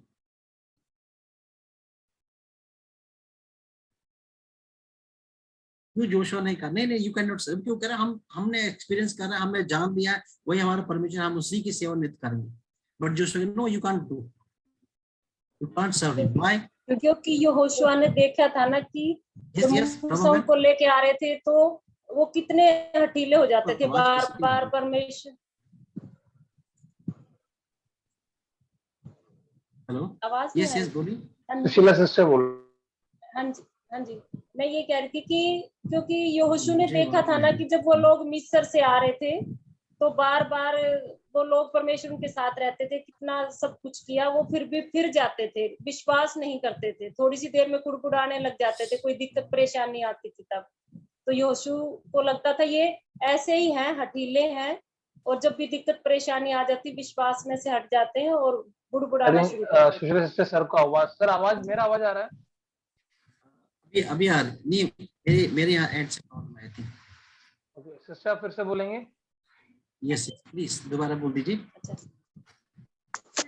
ये कहती यहोशुआ ने जब मिस्र से आ रहे थे, मूसा उनके साथ था, परमेश्वर उनके साथ था, कितने भले काम परमेश्वर ने उनके लिए अद्भुत आश्चर्य कर्म किए, लेकिन फिर भी दिक्कत आने पे वो लोग बुड़बुड़ाते थे, विश्वास नहीं करते थे. तो यहोशू इन्हीं सब बातों को देख के वो कह रहा था कि तुम भविष्य में भी ऐसे ही रहे या रह सकते हो कि परमेश्वर की सेवा तुम नहीं कर पाओगे, ऐसे बुड़बुड़ाने से परमेश्वर की सेवा नहीं कर पाते. विश्वास जब तक नहीं होता तो नहीं कर पाएंगे. तो वो इसी बात को कह रहा था कि तुम ये सब नहीं कर पाओगे, क्योंकि 40 साल उसने उन्हें देखा था जंगल में, शायद इसलिए. यस उसने, वो इन लोगों को जानता है. पहली चीज, ये लोग कैसे हैं, ये लोग जो हैं बहुत जल्दी फिर जाते हैं, बुड़बुड़ाते कुड़कुड़ाते, उसने इतने सालों देखा उन्हें. दूसरी चीज, वो परमेश्वर को भी जानता है. परमेश्वर कौन? God is Holi and he is jealous God. उनको वार्न कर रहा है that God is holy, he is the God, only God, और कोई उसके जैसा नहीं है. And he is jealous. Jealous मतलब परमेश्वर जल कुकड़ा है. jealous, why he is jealous? Out of his love, out of his love. ठीक है, लेकिन उन लोगों ने क्या बोला?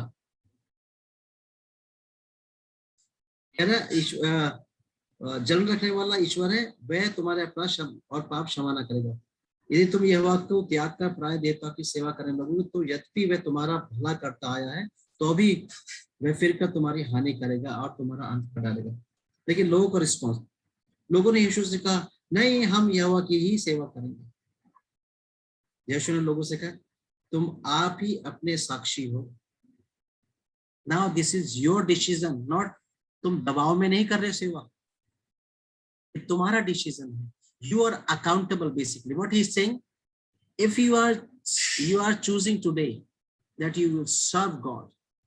उसने वार्न कर दिया कि God is holy, he is jealous, और वो जो है अविश्वास योग्यता को बहुत सीरियस लेता है और दंड देगा। उन्होंने कहा नहीं हम सर्व करेंगे। तब उसने कहा दिस इज योर डिसीजन। ऐसा ना कल को बाद में प्रभु यहोशू ने कहा था इसलिए हमने करा, प्रभु नहीं, ये परमेश्वर हमारे सीनियर पास्टर ने हमें बोल देते इसलिए हम सेवा करने लगे, इसलिए हम गॉस्पेल बांटने लगे। नो, वो कह रहा है this is your decision and you are accountable for your decision. मित्रों, we are also serving God, you know, this is our decision. ये दबाव में नहीं, बेसिकली किसी और के इन्फ्लुएंस में नहीं, बेसिकली योर ओन चॉइस। वो कहना चाह रहा है तुम्हारी अपना चुनाव है and you are accountable for that. मित्रों, हम लोग परमेश्वर के सेवक हैं, हमने परमेश्वर को अपना जीवन दिया, उसकी सेवा के लिए हमने चुनाव करा, हमें अपना समर्पण दिखाया। लेकिन अगर हम फिर जाएं अपने कमिटमेंट से, तो याद रखिए हम अकाउंटेबल हैं। मतलब हम जवाबदेही हैं। परमेश्वर वन डे हमसे पूछेगा कि मैं तुम्हें जो जिम्मेवारी दी थी, जो तुम्हें कहा था, तुम उससे फिर गए। So this is just closing of another great leader, Joshua, with instruction. Let's turn the next book. Next book कौन सी है? न्याय, जजेस। आपको मालूम कितने जजेस इसके अंदर है? किसी को पता है कुछ? How many judges in this book? Around 12 judges. अभी आप देख रहे हैं कि लीडरशिप कैसे चेंज हो रही है। आदम, नोहा, अब्राहम, आइजक, याकूब, यूसुफ, मूसा, यहोशू, but now this is new office of leadership, this is जजेस। ये जजेस जो होते थे, ये जैसे हमारे न्यायाधीश होते हैं कोर्ट के अंदर, वैसे नहीं होते थे। ये जजेस जो है basically they were warriors, fighters भी। एक तरीके से ये सेनापति के रूप में होते थे। तो करीब 12 जजेस परमेश्वर ने इजरायली को दिए। जब हम न्यायों की पुस्तक में आते हैं और यहोशू खत्म हो गया, मर गया है, और यहाँ के एंड के अंदर आप बताइए परमेश्वर की जो ओरिजिनल योजना है वो क्या है? What God is doing? परमेश्वर अपने लिए राज्य। Very good. और राज्य के लिए किस किस चीज की जरूरत है? King people place, king people place में, एंड में परमेश्वर का राज्य कैसा नजर आता है अब आपको? परमेश्वर के राज्य की कौन कौन सी चीजें जो परमेश्वर ने उसके लिए मांगे, क्या यहाँ पे नजर पूरी हो गई या कुछ कमी है अभी? In Joshua, is God kingdom completed? क्या परमेश्वर का राज्य कंप्लीट हो गया? यहाँ पे नजर आता आपको? जी नहीं, बिल्कुल नहीं हुआ। नहीं हुआ है? नहीं हुआ। अच्छा, किस किस चीज की जरूरत थी राज्य के लिए? किंग, किंग हियर, राजा, प्रजा और जगह। ओके, जगह। तो यहाँ पे लॉ किसका चल रहा है? किसका लॉ दिया गया? स्टार्टिंग में भी यहोशू का, एंड में भी वही दे रहा है, उसकी व्यवस्था, उसकी व्यवस्था। तो किसका लॉ है यहाँ पे? परमेश्वर का, एज ए किंग। क्या लोग हैं यहाँ पे? नहीं है, लाखों की संख्या में हमने कल देखा। क्या वो अभी गुलामी के देश में है? कहाँ पे? अपने देश, अपने देश में। किंगडम की जो बुनियादी 3 चीजें थी वो तो यहाँ मीट हो रही है। यस और no? Yes. Yes. So it's look like that the kingdom of God is completed here. तो उसका क्या था? परमेश्वर के लोग परमेश्वर की उपस्थिति और अधीनता में परमेश्वर की आशीषों के साथ। तो ये परमेश्वर के लोग हैं, परमेश्वर की व्यवस्था वहां पे है, व्यवस्था के द्वारा परमेश्वर वहां का रूलर है। परमेश्वर के लोग उसकी प्रेजेंस में हैं, उसकी ब्लेसिंग, वो लैंड जो है अपने आप में ब्लेसिंग है। तो the kingdom of God is completed. तो न्यायों की पुस्तक जब हम खोलते हैं तो इज इट गुड बुक और सैड बुक? हाँ, आपको कैसी नजर आती है? Sad book. Sad book, okay. क्यों सैड क्यों है? क्योंकि यहाँ पे ना लोग एक राजा की मांग करते हैं और परमेश्वर के अधीनता को नहीं स्वीकार करते। न्यायों में तो कहीं नहीं करते राजा की मांग, आई थिंक, आई नहीं। गेस। एक पद आप पढ़िए जरा, चैप्टर 21, 21 अध्याय, या न्यायों का आखिरी वचन पढ़ दीजिए, आखिरी पद, न्यायों का आखिरी पद पढ़ दीजिए। उन दिनों में इस्राएलियों का कोई राजा न था, जिसको जो ठीक जान पड़ता था वही वह करता था। ओह वाह, क्या ये सच है कि इजराइल को राजा नहीं था कोई भी? बताइए। परमेश्वर था। यस, परमेश्वर ने उन्हें व्यवस्था दी, अपने अगुवे दिए, ये परमेश्वर बताने के लिए। यस, ये बताने के लिए that I am king, I am with you. Law परमेश्वर ने दिया तो वो एक किंग का एक सिस्टम है, मैनुअल है, वो किंग का जो है कॉन्स्टिट्यूशन है। कल हमने देखा ना, एक स्वतंत्र राष्ट्र बन गया वो उस लॉ के संग। लेकिन यहां लिखा है आखिरी पद के अंदर, उन दिनों में इजरायलियों का कोई राजा ना था, ठीक है, और जिसको जो ठीक जान पड़ता था वह वही करता था। और ये वाले कथन जो है इस न्यायों में कई बार रिपीट हुआ, शुरू से आप देखोगे, पढ़ोगे तो। उन दिनों में इजरायलियों को कोई राजा ना था, जिसको जो ठीक लगता था वो वही करता था। कल मैंने बोला था ना कि अगर आप लॉ को या कॉन्स्टिट्यूशन को 1 महीने के लिए पॉज कर दीजिए, है ना, विराम दे दीजिए, तब क्या करेंगे लोग? जिसकी जो मर्जी, मैं चाहे ये करूं, मैं चाहे वो करूं, मेरी मर्जी, because nobody is over me. Basically राजा वहां पे था कि नहीं वहां पे, पहले बताइए। था, परमेश्वर राजा था उनका। परमेश्वर, yes, God was there king. उसका लॉ यही बताता है बार बार, इसलिए यहोशू को स्टार्टिंग में और एंड में बोला गया, व्यवस्था की पुस्तक ना उतरे, व्यवस्था के अनुसार करना, because God is ruler and he is ruling as a king. But यहाँ पे जब लिखा उन दिनों में इजरायली को कोई राजा नहीं था, इट मीन्स ये इस बात को बताता है कि उस राजा की जो व्यवस्था है, उस राजा का जो कानून व्यवस्था है, उसके जो अधिकार है, उसके बाहर लोग आ गए। They are not under the submission of their king, that is the meaning here. और जब राजा और उसकी व्यवस्था के बाहर आप आ जाओगे तो वही करोगे ना जो आपको ठीक लग रहा है। मैं चाहे ये करूं, मैं चाहे वो करूं, मेरी मर्जी। एंड दैट्स व्हाट ये वर्स कह रहा है, जिसको जो ठीक लगता था वो वही करता था। They don't bother what God thinks, what is his मांग, वो क्या चाहता है, उसको क्या अच्छा लगता है, उसको क्या आता है, उसको क्या चीज प्लीज करता है। मुझे क्या अच्छा लगता है, मेरे को क्या चाहिए, मैं कैसे चाहता हूं, मैं क्या चाहता हूं, किसको चाहता हूं, सब कुछ I myself, self centred, not God centric life. They are out of the control of God. शुरू में 3 अध्याय में उत्पत्ति मैंने बताया ना, शैतान क्या करता है, परमेश्वर की अधीनता से हमें बाहर लेके जाता है, परमेश्वर के वचन की आज्ञा पालन से हमें रोकता है और उसकी अथॉरिटी के बाहर हमें लेके जाता है। एंड हियर अगर आप देखोगे न्यायों की पुस्तक में तो यहाँ पे लिखा है 2 अध्याय के अंदर आप देखोगे 11 पद में, इसलिए इजरायली वह करने लगी जो यहोवा की दृष्टि में बुरा है और बाल नामक देवता की उपासना करने लगे। वे अपने पूर्वजों की परमेश्वर यहोवा को जो उन्हें मिस्र देश से निकाल लाया था त्याग कर पराये देवताओं अर्थात आसपास के लोगों के देवताओं की उपासना करने लगे और उन्हें दंडवत किया और यहोवा को रिस दिलाया। क्या क्या बोला था यहोशू में? He is जेलिस God. यहोशू ने क्या बोला था 23 अध्याय में? तुम उनके देवी देवताओं की नाम मत लेना, उनकी उपासना मत करना, उनको दंडवत मत करना। But what they are doing here,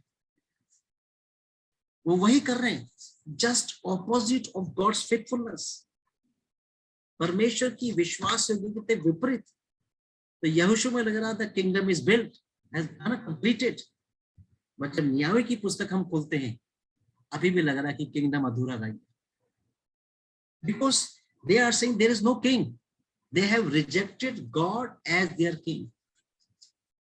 Their action, their decision, their choices are telling that their God is not their king. उनके निर्णय, उनकी जीवन शैली, उनकी आराधना, उनका चुनाव इस बात को बता रहा है कि उन्होंने परमेश्वर को अपने राजा के रूप में तिरस्कार कर दिया है। They are out of God's control. They are out of God's law. जिसको जो ठीक लगता है वो वही करना है, अपने मन के अनुसार वो जीवन जी रहे हैं, अपने मन के अनुसार जीवन जी रहे। And this is really sad book, sad book. ये जो है एक दुखद पुस्तक है। परमेश्वर ने न्याय दिए कि उनको ट्रैक पे रख सके, उनको लेके चल सके। 12 न्याय दिए, लेकिन वो लोग जो है उससे फिर गए। ओके, उन्होंने परमेश्वर को अपने राजा के रूप में तिरस्कार कर दिया, अस्वीकार कर दिया बेसिकली। ठीक है, और अगर आप आगे आइए पहला शमूएल की पुस्तक, और शमूएल की पुस्तक हमें मालूम है कि शमूएल जो है यहाँ पे एक लीडर है, अगेन वन मोर लीडर। लेकिन 8 अध्याय निकालिए इसका,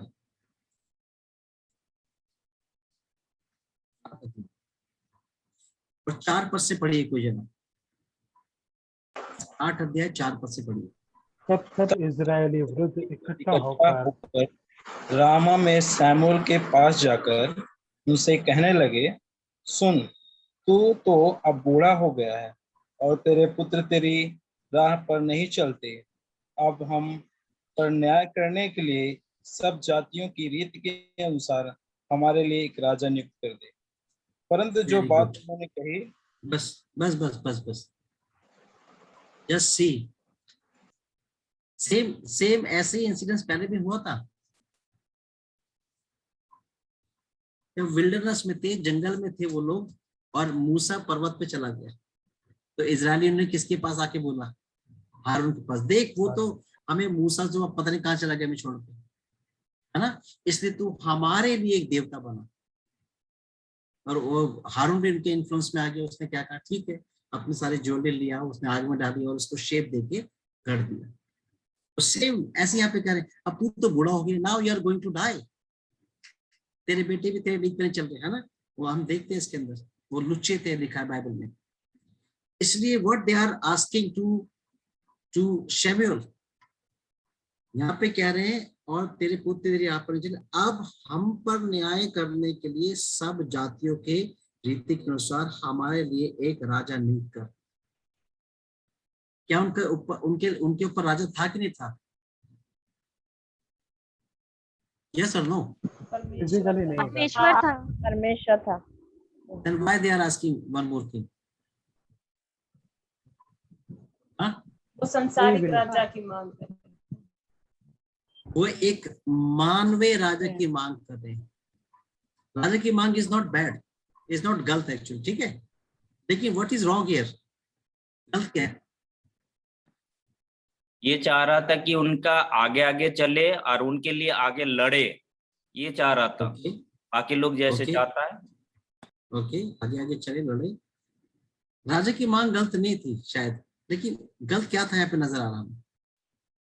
शमूएल पर दोष लगा करके वो डिमांड कर रहे हैं कि तुम बूढ़ा हो गए। शमूएल खुद अपना उत्तराधिकारी नियुक्त कर सकता था, बट उन्होंने अपने तरीके से उन्हें बोला।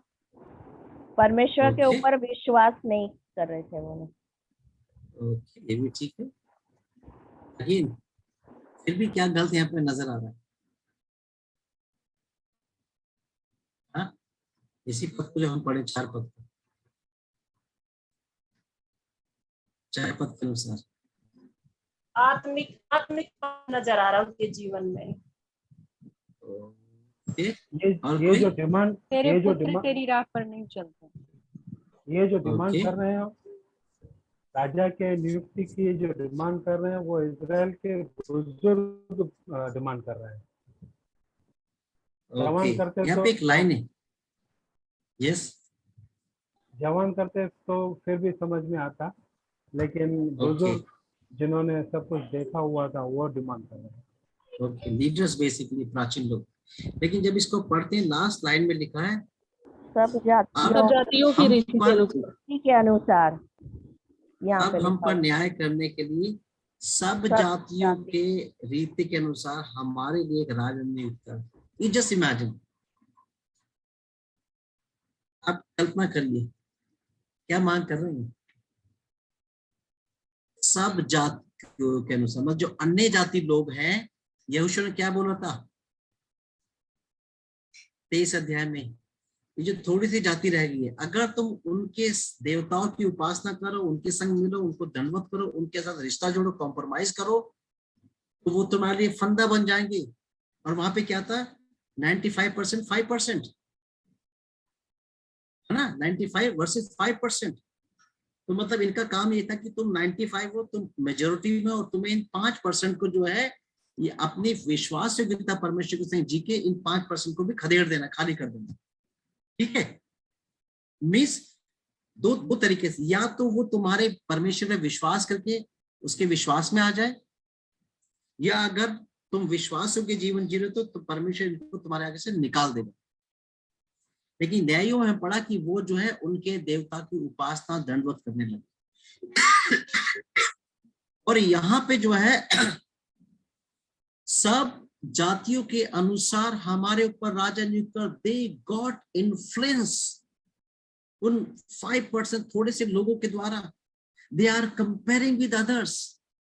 परमेश्वर ने जिम्मेवारी दी थी, you are 95%, they are 5%, you have to influence them, you have to win. तुम्हें जो है विश्वास योग्य जीवन जी के उनके ऊपर फतेह को पाना है, या तो वो विश्वास में आ जाए या वो खदेड़ के बाहर चले जाए। मैं करूंगा, परमेश्वर ने कहा, आई विल डू इट।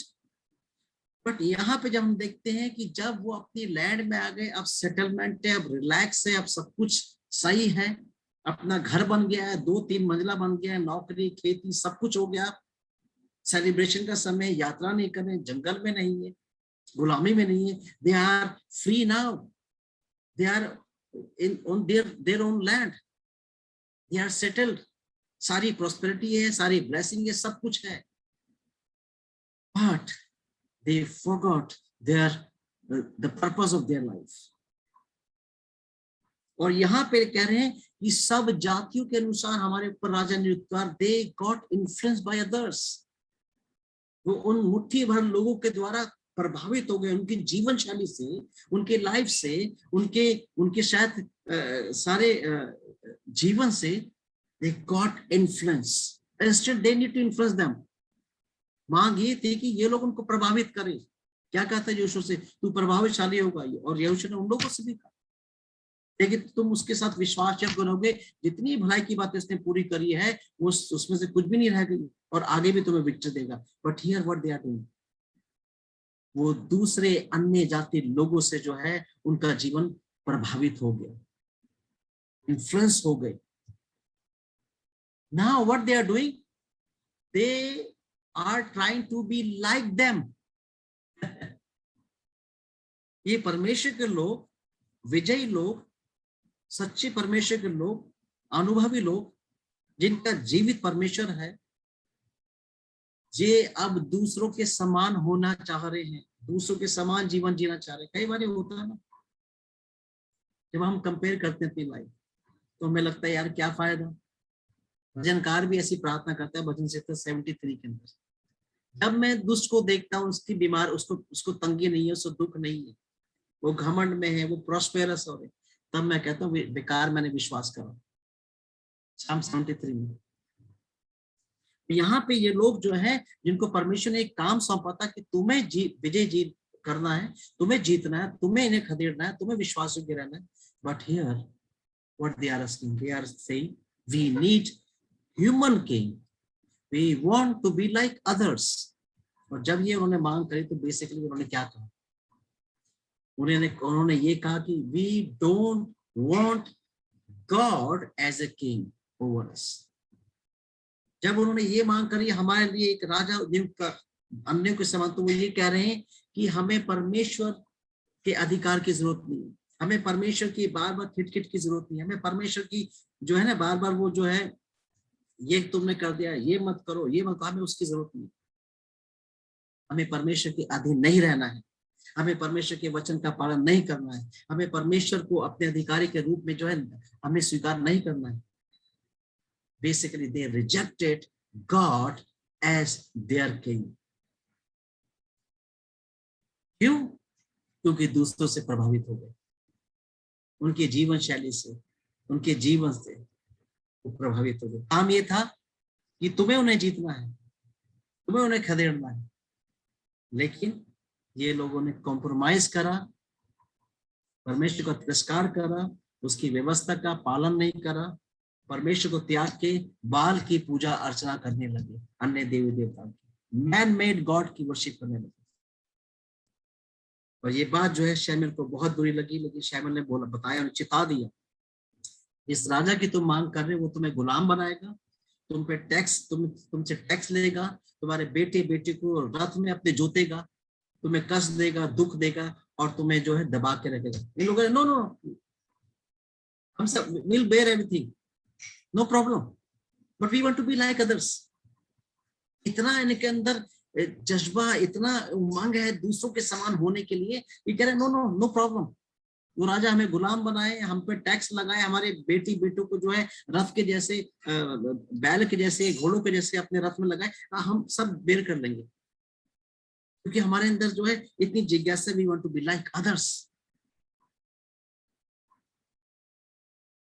और पता है, एक व्यक्ति ने ये बताया कि 10 साल हो गए मुझे इस ऑफिस में काम करते हुए, आज तक किसी को मालूम नहीं पड़ा कि मैं क्रिश्चियन हूं।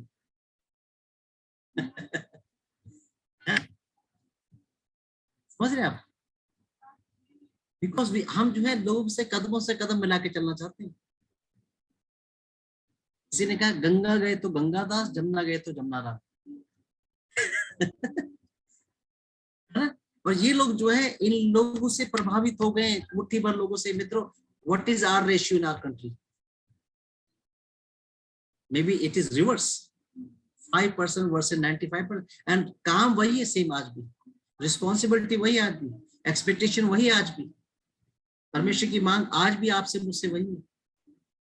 यहाँ पे 95 वर्सेस 5 थे, बट हमारे यहाँ पे आज 5% वर्सेस 95 है। तो हम तो ज्यादा दबाव में है, चारों तरफ संसार की चकाचौंध बहुत ज्यादा है, संसार हमें अपनी ओर खींचता है। एक बार एक व्यक्ति जो है शोरूम के बाहर था, उसने देखा बड़ा लाइट है, बहुत चकाचौंध, अंदर बहुत अच्छी अच्छी चीजें हैं ना, बहुत उसे अट्रैक्ट कर रहा, विंडो शॉप कर रहा था। उसने कहा अंदर जाके देखता हूँ। अंदर गया, थोड़ी देर तक एसी का मजा लिया और सब चीजों को देखा, और थोड़ी देर में पीछे से उसे लात लगे, धक्का दिया और एकदम डार्क रूम में चला गया। ठीक है, तो चिल्लाने लगा, मैं कहाँ आ गया, क्या आ गया, मुझे बचाओ। उसने कहा बेटा वो तो शोरूम था, ये असली जगह। अब भी ऐसे ही करता है संसार और संसारिकता, और शैतान जो है इसी प्रकार से अट्रैक्ट करता है। शुरू में बड़ा प्रलोभन लगता है, बड़ा अच्छा लगता है, बहुत प्लीजिंग लगता है, लेकिन आगे चल के जो है अंधकार ही है। और यहाँ पे जो है इन लोगों ने, the sad thing is that they want to be like others and they have rejected God as their king. This is very sad. How many times we reject God? Through our words, through our choices, through our decisions, through our works, our deeds.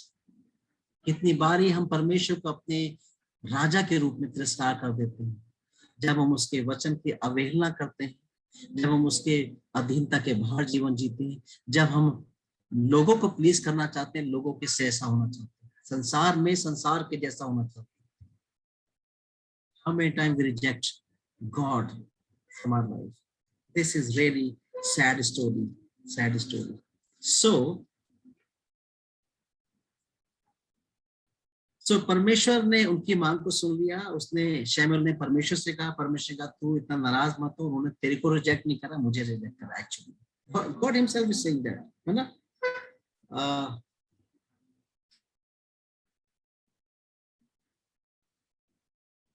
देखिए 7 पद में लिखा है, और यहोवा ने शमूएल से कहा, वे लोग जो कुछ तुझसे कहें उसे मान ले, क्योंकि उन्होंने तुझको नहीं परंतु मुझी को निकम्मा जाना। मैं उनका राजा ना रहूं। Directly God is telling they have rejected me as their king. ठीक है, वो जो मांग रहे कर देते, है ना, लेकिन उन्हें चेतावनी दे। सो शमूएल ने जो है उनके लिए एक राजा को नियुक्त करा, सो यहाँ पे हम देखते हैं बेसिकली 11 अध्याय के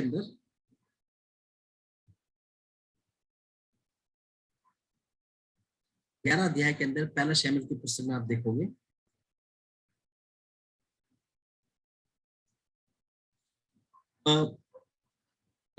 10 अध्याय में और उसके 21 पद से। शमूएल की पुस्तक उसका 10 अध्याय और उसके 21 पद से। वेट,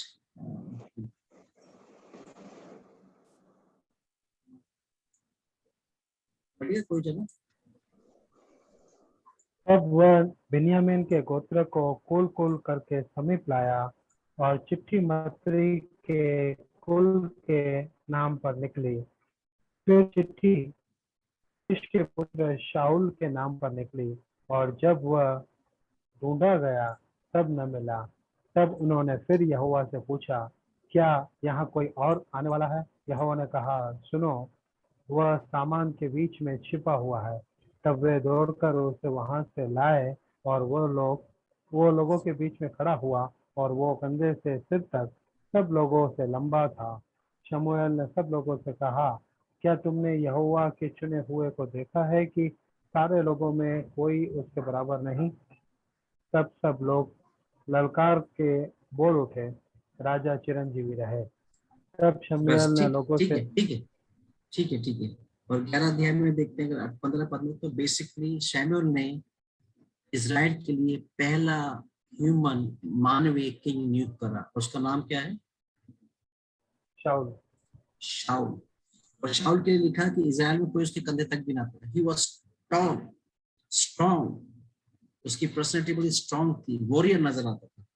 और उसको उन्होंने ह्यूमन किंग के रूप में, the first human king for Israel is Saul. ठीक है, शाऊल को परमेश्वर ने इजराइल के लिए राजा नियुक्त कर दिया। And he was tall, strong, handsome, कोई उसके समान नहीं था, उसको राजा बना दिया। और इजरायली जो है उन्होंने सेलिब्रेट करा, सब लोगों ने आनंद मनाया, खुश हो गए बिल्कुल, क्योंकि उनकी मांग पूरी हो गई। ठीक है, लेकिन ये राजा जो है ज्यादा दिन चल नहीं पाया। क्यों? क्योंकि ये राजा जो है परमेश्वर की अधीनता से भी भर गया। जो इससे मांग नहीं थी इसने वो करा। शमूएल याजक था और इसने जो है याजक का काम भी अपने हाथ में लेने की कोशिश करी। तब परमेश्वर ने जो है इसको तिरस्कार कर दिया, इसको जो रिजेक्ट कर दिया। गॉड रिजेक्टेड शाऊल एज हिज किंग। ठीक है, 15 अध्याय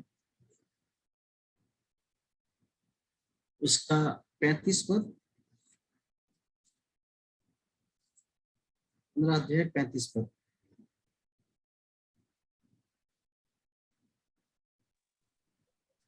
और शमूएल ने अपने जीवन भर शाऊल से फिर भेंट न की, क्योंकि शमूएल शाऊल के लिए विलाप करता रहा, और यहोवा शाऊल को इस्राएल का राजा बनाकर पछताता था। ठीक है, और यहाँ पे जो है basically God rejected Saul as king because he sinned. उसने परमेश्वर के विरुद्ध पाप करा, परमेश्वर के अधीनता से वो भी बाहर गया, और जो है वो जो है बेसिकली परमेश्वर ने उसको रिजेक्ट कर दिया। लेकिन 13 अध्याय उसका 14 पद आप पढ़ेंगे।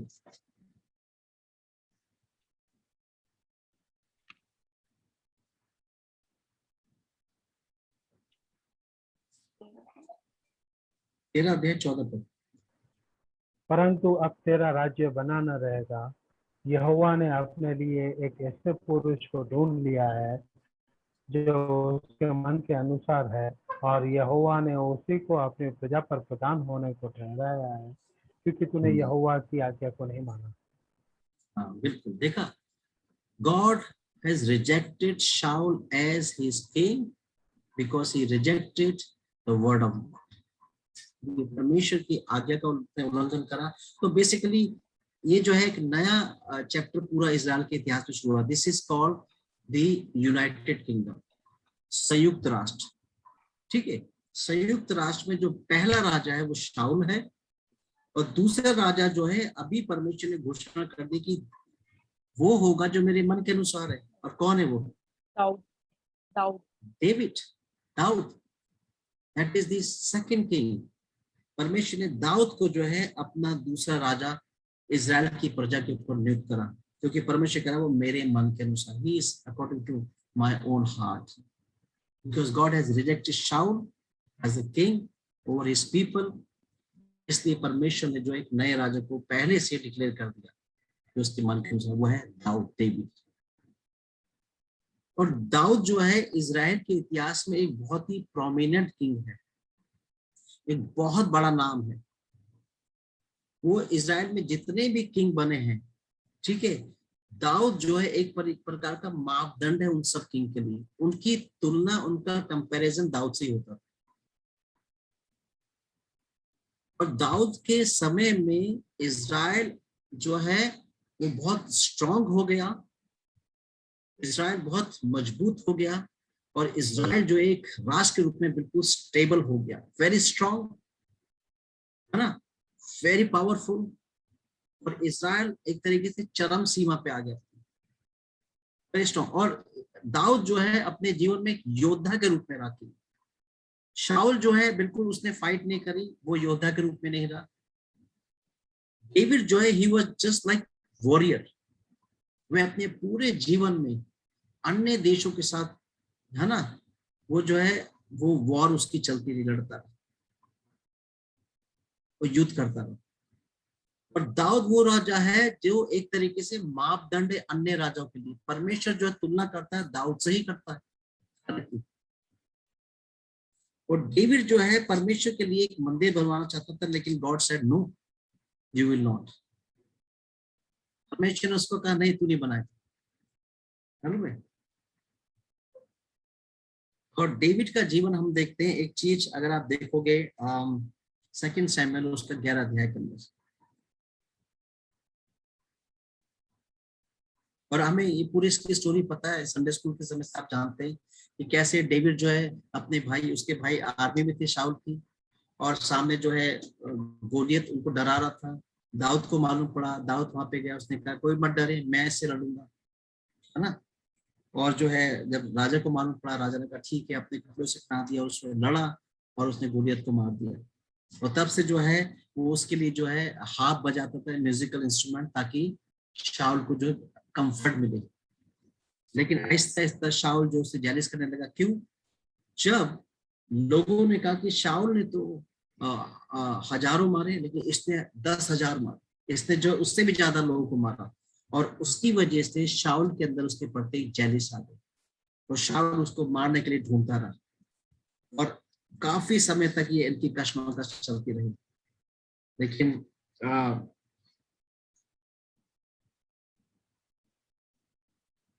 लेकिन परमेश्वर ने उसे अल्टीमेटली शाऊल के बाद राजा बनाया इजराइल का। And David was the very powerful, very ideal king of Israel. लेकिन एक चीज है, दूसरा शमूएल उसके 11 अध्याय में जब हम आते हैं, इसी यहाँ पे उसका सिन विद बत्शेबा। तो कभी आपने सोचा कि एक जगह परमेश्वर दाऊद को कह रहा है मेरे मन के अनुसार, एक जगह परमेश्वर दाऊद को कह रहा है वो जो आइडल किंग है, एक जगह परमेश्वर कह रहा है बिकॉज ऑफ डेविड मैं अपने किंगडम को हमेशा बना के रखूंगा, कभी खत्म नहीं होगा। बट हियर चैप्टर 11 में we see his sin, wilful sin, जानबूझकर पाप, इंटेंशनल सिन। बाइबल ने उसे छुपाया क्यों नहीं? क्यों लिख दिया बाइबल के अंदर? जैसे क्या सोचता है? बाइबल एक ऐसा किताब हो जो सच्चाई को सामने लेके आता है, वो छुपाता नहीं है।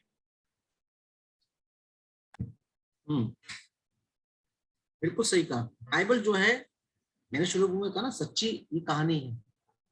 Bible is not good book. Good book means अच्छाई की पुस्तक नहीं, सिर्फ अच्छी अच्छी चीजें सब उसमें लिखी हुई। Bible tell the truth. तो बाइबल बता रही है कि ऐसा धर्मी पुरुष, परमेश्वर के मन के अनुसार व्यक्ति जो है वो भी पाप कर सकता है। सो दैट आप और मैं अपने जीवन में सतर्क रहें। इसका मतलब यह है कि एक परमेश्वर के विश्वासी या लीडर के लिए there is no a time when he और she can say that I am immune for sin. समझ रहे हैं आप? इम्यून का मतलब होता है प्रतिरक्षण क्षमता। अभी हम वैक्सीन लगवा रहे हैं ना, वैक्सीन जो है वो हमें इम्यून कर देगी कि हमें वायरस नहीं होगा। तो याद रखिए, इसको इसलिए इसमें लिखा है शिक्षा के लिए, ताकि आप और मैं हमेशा अलर्ट रहें। इसको और डिटेल में हम कर सकते हैं, but we don't have time. Bible ये कहना चाह रहा है कि एक विश्वासी जब तक इस दुनिया में, संसार में है, वो कभी भी पाप के लिए फुल्ली इम्यून नहीं, फुल्ली सिक्योर नहीं। कोविशील्ड नहीं लगी उसको कि उसको छुएगा नहीं पाप। There is always possibility. परमेश्वर ने केन को बोला पाप द्वार पे छिपा हुआ है। पतरस कहता है कि शैतान सिंह के समान तैयार है फाड़ खाने के लिए। नजर बची और दुर्घटना घटी। नजर बची और दुर्घटना घटी। यू नो, यूसुफ के जीवन में देखते हैं, यूसुफ के जीवन में ऐसा आया कि पोतीफर की पत्नी ने उसे लुभाना चाहा, लेकिन यूसुफ की प्रतिक्रिया थी कि उसने अपने विश्वास को जांचा नहीं, वहां खड़े कि मैं बहुत बड़ा विश्वासी, मैं नहीं करूंगा। वो भाग गया, वो टिका नहीं वहां पे। लेकिन मिस्टर डेविड ये भागा नहीं, है ना, ये जो है बेसिकली वहां खड़ा रहा, डटा रहा, और कश्मकश में वो पतित हो गया, गिर गया। And he sinned. डिजास्टर एक हुआ, उसका बेटा जो है मारा भी गया। ठीक है, उसने पाप करा तो वो इम्यून नहीं। मित्रों, हम पाप कर सकते हैं, ऑलवेज पॉसिबिलिटी है हमारे जीवन में that we sin because we are not immune. So David जो है, डेविड का जीवन हम देखते हैं, आधा जीवन वो लड़ता रहा, ठीक है, और आधा लाइफ अपना वो भागता रहा। ठीक है, जंगलों में, बियाबान में, किससे? शाऊल से भागता रहा, और फिर किससे भागता रहा?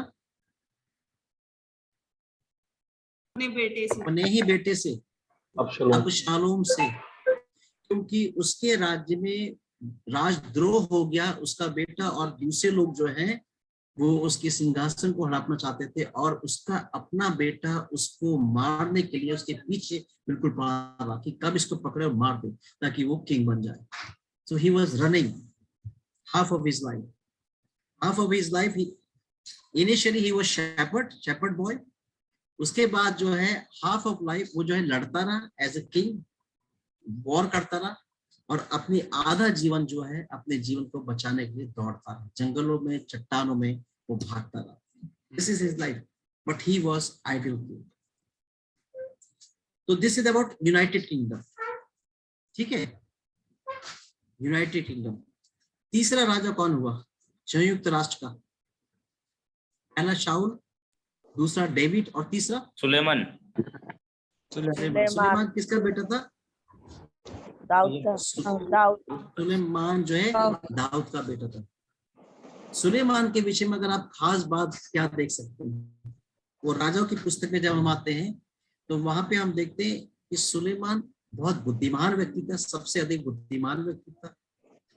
सुलेमान जो था, he was the richest king.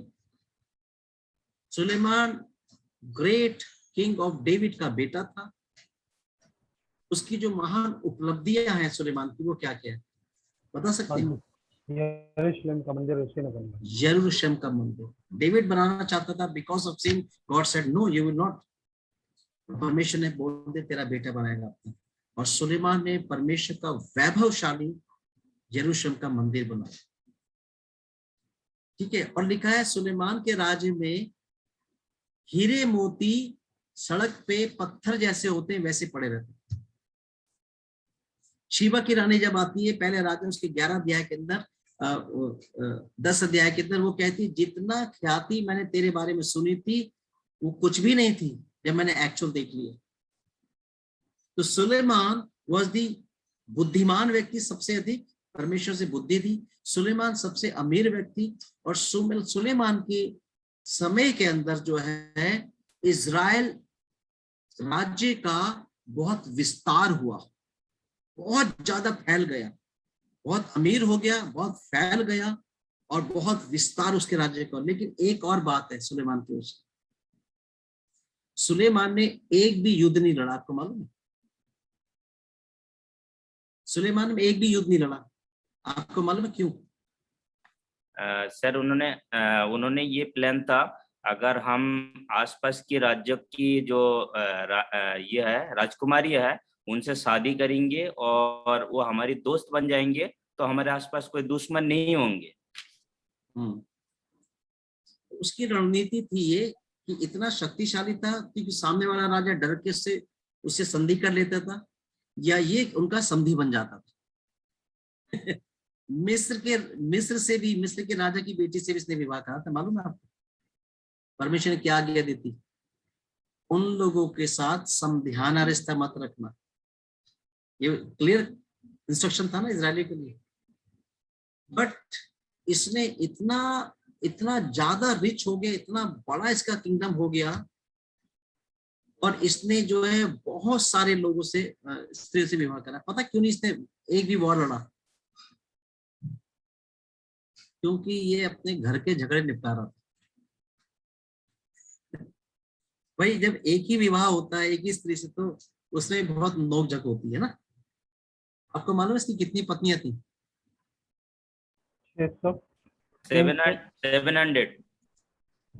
700 wives and 300 concubines रखी। तो भैया जब इतने स्त्रियों के इसके साथ हैं, उनका ये मिस्टर बना हुआ है, तो घर के झगड़े इसके पास इतने हैं दुनिया भर के, तो बाहर किससे लड़ेगा? इसने एक भी वॉर नहीं लड़ी। लेकिन इसने परमेश्वर की दृष्टि में पाप करा, मिलावट करी। ये अन्य जातियों के देश से स्त्रियों को लाके इसने जो है अपने घर में बसाया, शादी करी, और वो स्त्रियों ने क्या करा?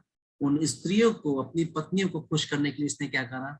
इसने उनके देवी देवताओं के लिए अलाउ करा कि उसके किंगडम में वो अपने देवी देवताओं की आराधना करे और उनके लिए टेंपल बनवाए, जो कि परमेश्वर की दृष्टि में पाप। अगर पहला राजा उसका 11 अध्याय 9 से 14 में देखोगे तो वहां पे स्पष्ट लिखा हुआ है कि जो स्त्री आती थी, मिस्र से आई और दूसरे राष्ट्रों से आई, वो अपने साथ अपने देवी देवताओं को लाती थी, उनकी उपासना कराती थी, और इसने उनको प्रसन्न करने के लिए, उनको प्लीज करने के लिए उसने अपने देश में अलाउ करा कि तुम बाल की देवता कर सकते हो, अशेरा की आराधना कर सकती हो, और मूर्ति पूजा को इसने अपने देश में बढ़ावा दिया। तो this is about the United Kingdom. ठीक है, यूनाइटेड किंगडम, संयुक्त राष्ट्र। पहला राजा शाऊल, दूसरा राजा डेविड, तीसरा राजा सुलेमान। और सुलेमान के राष्ट्र समय में जो है बहुत बहल गया, बहुत रिच हो गया किंगडम, लेकिन भ्रष्ट हो गया। और उसकी एक पहला राजा निकालिए, इतिहास और राजाओं की जो किताब है, इट्स ऑलमोस्ट सिमिलर। उनके अंदर जो है वही इतिहास लिखे हुए। पहला राजा 11 अध्याय, उसके 9 पद से पढ़ दीजिए पूजा। पहला राजा 11 अध्याय 9 पद से। तब यहोवा ने सुलेमान पर क्रोध किया, क्योंकि उसका मन इज़राइल के परमेश्वर यहोवा से फिर गया था, जिसने 2 बार उसको दर्शन दिया था और उसने इसी बात के विषय में आज्ञा दी थी कि पराये देवताओं के पीछे न हो लेना, तो भी उसने यहोवा की आज्ञा न मानी। इसलिए यहोवा ने सुलेमान से कहा, तुझसे जो ऐसा काम हुआ है और मेरी बंधुआई हुई वाचा और दी हुई विधि तूने पूरी नहीं की, इस कारण मैं राज्य को निश्चय तुझसे छीन कर तेरे एक कर्मचारी को दे दूंगा। तो भी तेरे पिता दाऊद के कारण तेरे दिनों में तो ऐसा न करूंगा, परंतु तेरे पुत्र के हाथ से राज्य छीन लूंगा। फिर भी मैं पूर्ण राज्य तो न छीन लूंगा, परंतु अपने दास दाऊद के कारण और अपने चुने हुए यरूशलेम के कारण मैं तेरे पुत्र के हाथ में एक गोत्र छोड़ दूंगा। तब यहोवा ने एदोमी हथ को, जो एदोमी राजवंश का था, सुलेमान का शत्रु बना दिया, क्योंकि जब दाऊद एदोम में था और योआब सेनापति मारे हुए को मिट्टी देने गया, योआब तो समस्त इजराइल समेत यहाँ 6 महीने। बस सो यहाँ पे हम देखेंगे God is rejecting this king also. Why? Because they disobey, they compromise, he is compromise, he disobey God, है ना, और वो उसकी अधीनता में नहीं रहा। परमेश्वर कह रहा है इसलिए I will divide your kingdom, but not in your time but after you. और देखिए कितनी कितनी खतरनाक बात है कि तेरा राज्य मैं तेरे कर्मचारी को दे दूंगा, तेरा राज्य तेरे कर्मचारी को दे दूंगा। जबकि हायरार्की चलती है ना, राजा का बेटा किंग बनता है, राजा का बेटा किंग बनता है, but now here God is telling because you sin, इसलिए I will divide your kingdom. तेरा एक भाग मैं तेरे कर्मचारी को दे दूंगा और एक भाग छोड़ दूंगा, not because of you, because of David, because of David. David is ideal king, David की वजह से मैं फिर भी एक भाग छोड़ दूंगा। तो नाउ इजराइल के अंदर किंगडम जो है यूनाइटेड किंगडम, शाऊल, डेविड, सुलेमान, एंड आफ्टर सुलेमान this kingdom is divided into 2, 2 भागों में विभाजित हो गया। एक भाग था इजराइल और एक भाग था दक्षिणी राज्य, मतलब यहूदा। इजराइल एंड जूडा 2 भागों में विभाजित हो गया, दक्षिणी राज्य और उत्तरी राज्य। एक तरफ 10, एक तरफ 2 गोत्र, ठीक है, एक तरफ 10 गोत्र which is Israel, which is northern kingdom, एक तरफ 2 गोत्र यहूदा जो कहलाया, जो कि साउदर्न किंगडम, दक्षिणी राज्य। और यहाँ पे जो है we will see that divided kingdom, परमेश्वर का राज्य विभाजित हो गया यहाँ पे, डिवाइडेड किंगडम। और डू वी हैव टाइम? अभी 6 मिनट है, ओके। और डिवाइडेड किंगडम जो है यहाँ पे बेसिकली दक्षिणी राज्य जो था उसमें 2 गोत्र थे, उत्तरी राज्य जो था उसमें 10 गोत्र थे। दक्षिणी राज्य जो है वो यहूदा राष्ट्र कहलाया, उत्तरी राज्य जो है वो इजराइल कहलाया, ठीक है। और इस किंगडम के अंदर जो है हम बेसिकली 3 प्रकार के राजाओं को देखते हैं।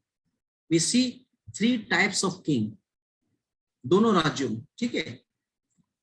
एक देखते हैं अनगॉडली, दुष्ट, एक देखते हैं 50-50 मिक्सचर, और एक देखते हैं टोटल कमिटेड गॉडली किंग्स, ठीक है।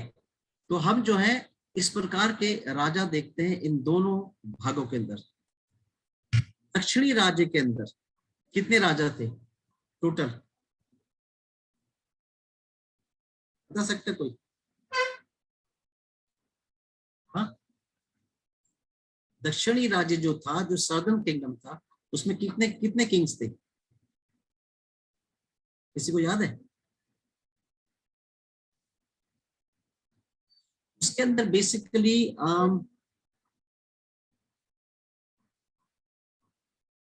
बताइए, याद है किसी को?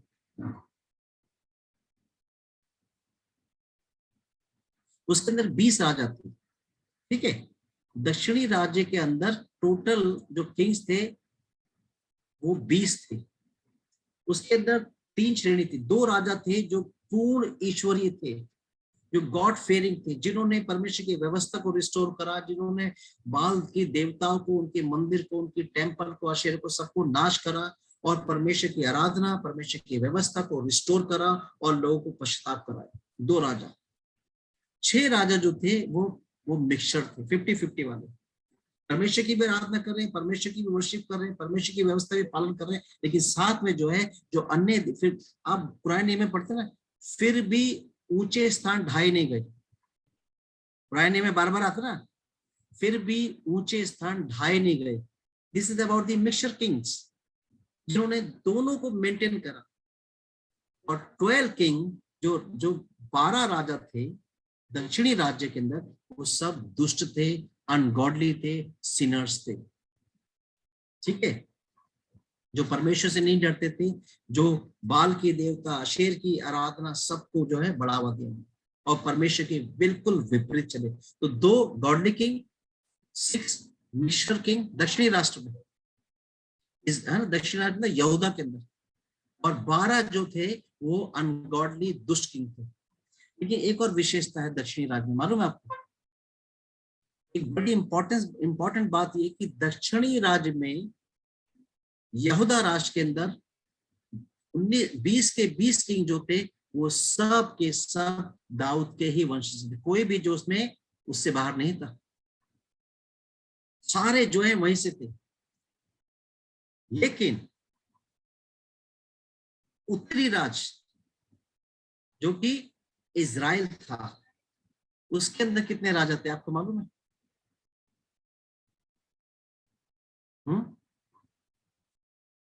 उसके अंदर टोटल 19 राजा थे, और इन 19 राजाओं में करीब 4 अलग अलग समुदाय के राजा इसमें राज्य करे, और एक भी दाऊद के वंश का राजा नहीं हुआ, एक भी नहीं। लेकिन यहूदा राज के अंदर 20 के 20 राजा दाऊद के ही वंश से वहीं से आए, 2 गॉडली, 6 मिक्सचर और 12 अनगॉडली। बट उत्तरी राज्य में इजराइल के अंदर 19 के 19 राजा भ्रष्ट थे, पापी थे, अनगॉडली थे, और 4 अलग अलग समुदाय के ग्रुप से जो है राजा बने, एक भी दाऊद के वंश का नहीं था, सारे पापी दुष्ट थे। सब के सब ने परमेश्वर की मांग को जो है ठुकरा दिया, परमेश्वर के वचन के अनुसार जीवन नहीं जिया, ना व्यवस्था का पालन कराया अपने राष्ट्र के अंदर, मूर्ति पूजा को, पाप को बहुत बढ़ावा दिया। ठीक है, बाल और अशेरा को उन्होंने स्थापित करा। और सुलेमान की मृत्यु जो है 922 BC के अंदर हुई, और ठीक उसकी मृत्यु के बाद जो है इजराइल का एक मजबूत राष्ट्र जो था वो 2 भागों में विभाजित हो गया, दक्षिणी और उत्तरी राज्य, यहूदा और इजराइल, 2 गोत्र और 10 गोत्र, बेंजामिन और जूडा 1 गोत्र यहूदा, और बाकी 10 जो है इजराइल उत्तरी राज्य में। मैं आपको कल जो है एक समय सारणी दे दूंगा, मैं आपको है ना भेज दूंगा भाई स्टीफन को, जो दोनों राष्ट्र के राजाओं के नाम, उनकी तिथि, बाइबल पैसेज आपको मिलेगा, कहाँ वो मिलता है, ताकि आप जो है इसको अच्छे से समझ सकें। So United Kingdom, Saul, David, सुलेमान, एंड डिवाइडेड किंगडम, दक्षिणी और उत्तरी, यहूदा, Israel, 10, 12, 20 king, 19 king, 2 godly, 6 mixture उत्तर दक्षिणी राज्य में, और 12 पापी। लेकिन उत्तरी राज्य में 19 के 19 पापी और एक भी दाऊद के वंश का नहीं। This is really sad story. तो still kingdom is not completed, God's kingdom.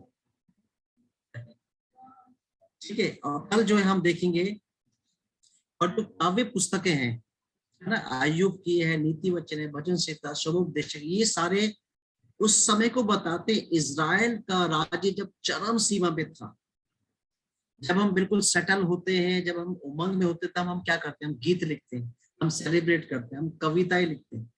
तो बेसिकली एक काव्य ग्रंथ जो है इजराइल के राष्ट्र की, जब यूनाइटेड किंगडम था, उनकी चरम सीमा को प्रस्तुत करता है। जब सब तरफ सही है, पावर है, पोजीशन है, मनी है, स्टेबिलिटी है, उस समय काल को ये काव्य पुस्तकें जो हैं उसको प्रस्तुत करती है। उसमें सुलेमान ने लिखा है ना, नीति वचन लिखा है, और जो श्रेष्ठ गीत है जो परमेश्वर और कलीसिया के प्रेम को बताता है, और ज्ञान की पुस्तक है नीति वचन है, है ना, और जो अयूब का एक्सपीरियंस है, भजन सीता जो है, लोगों की लाइफ स्टोरीज है, ये काव्य पुस्तकें हैं। ये इजराइल के जीवन शैली की चरम सीमा को बताता है, ठीक है। जब वो चरम पे थे इजराइल राष्ट्र, तब ये काव्य पुस्तकें जो है राजाओं के द्वारा जो है लिखी गई, ठीक है। तो कल हम देखेंगे प्रॉफिट्स और थोड़ा सा इतिहास, इनकी गुलामी और गुलामी से आना, परमेश्वर का दंड, और फिर उसको जो है hopefully we will complete the old testament, ठीक है। यस, ओवर टू स्टीफन भाई।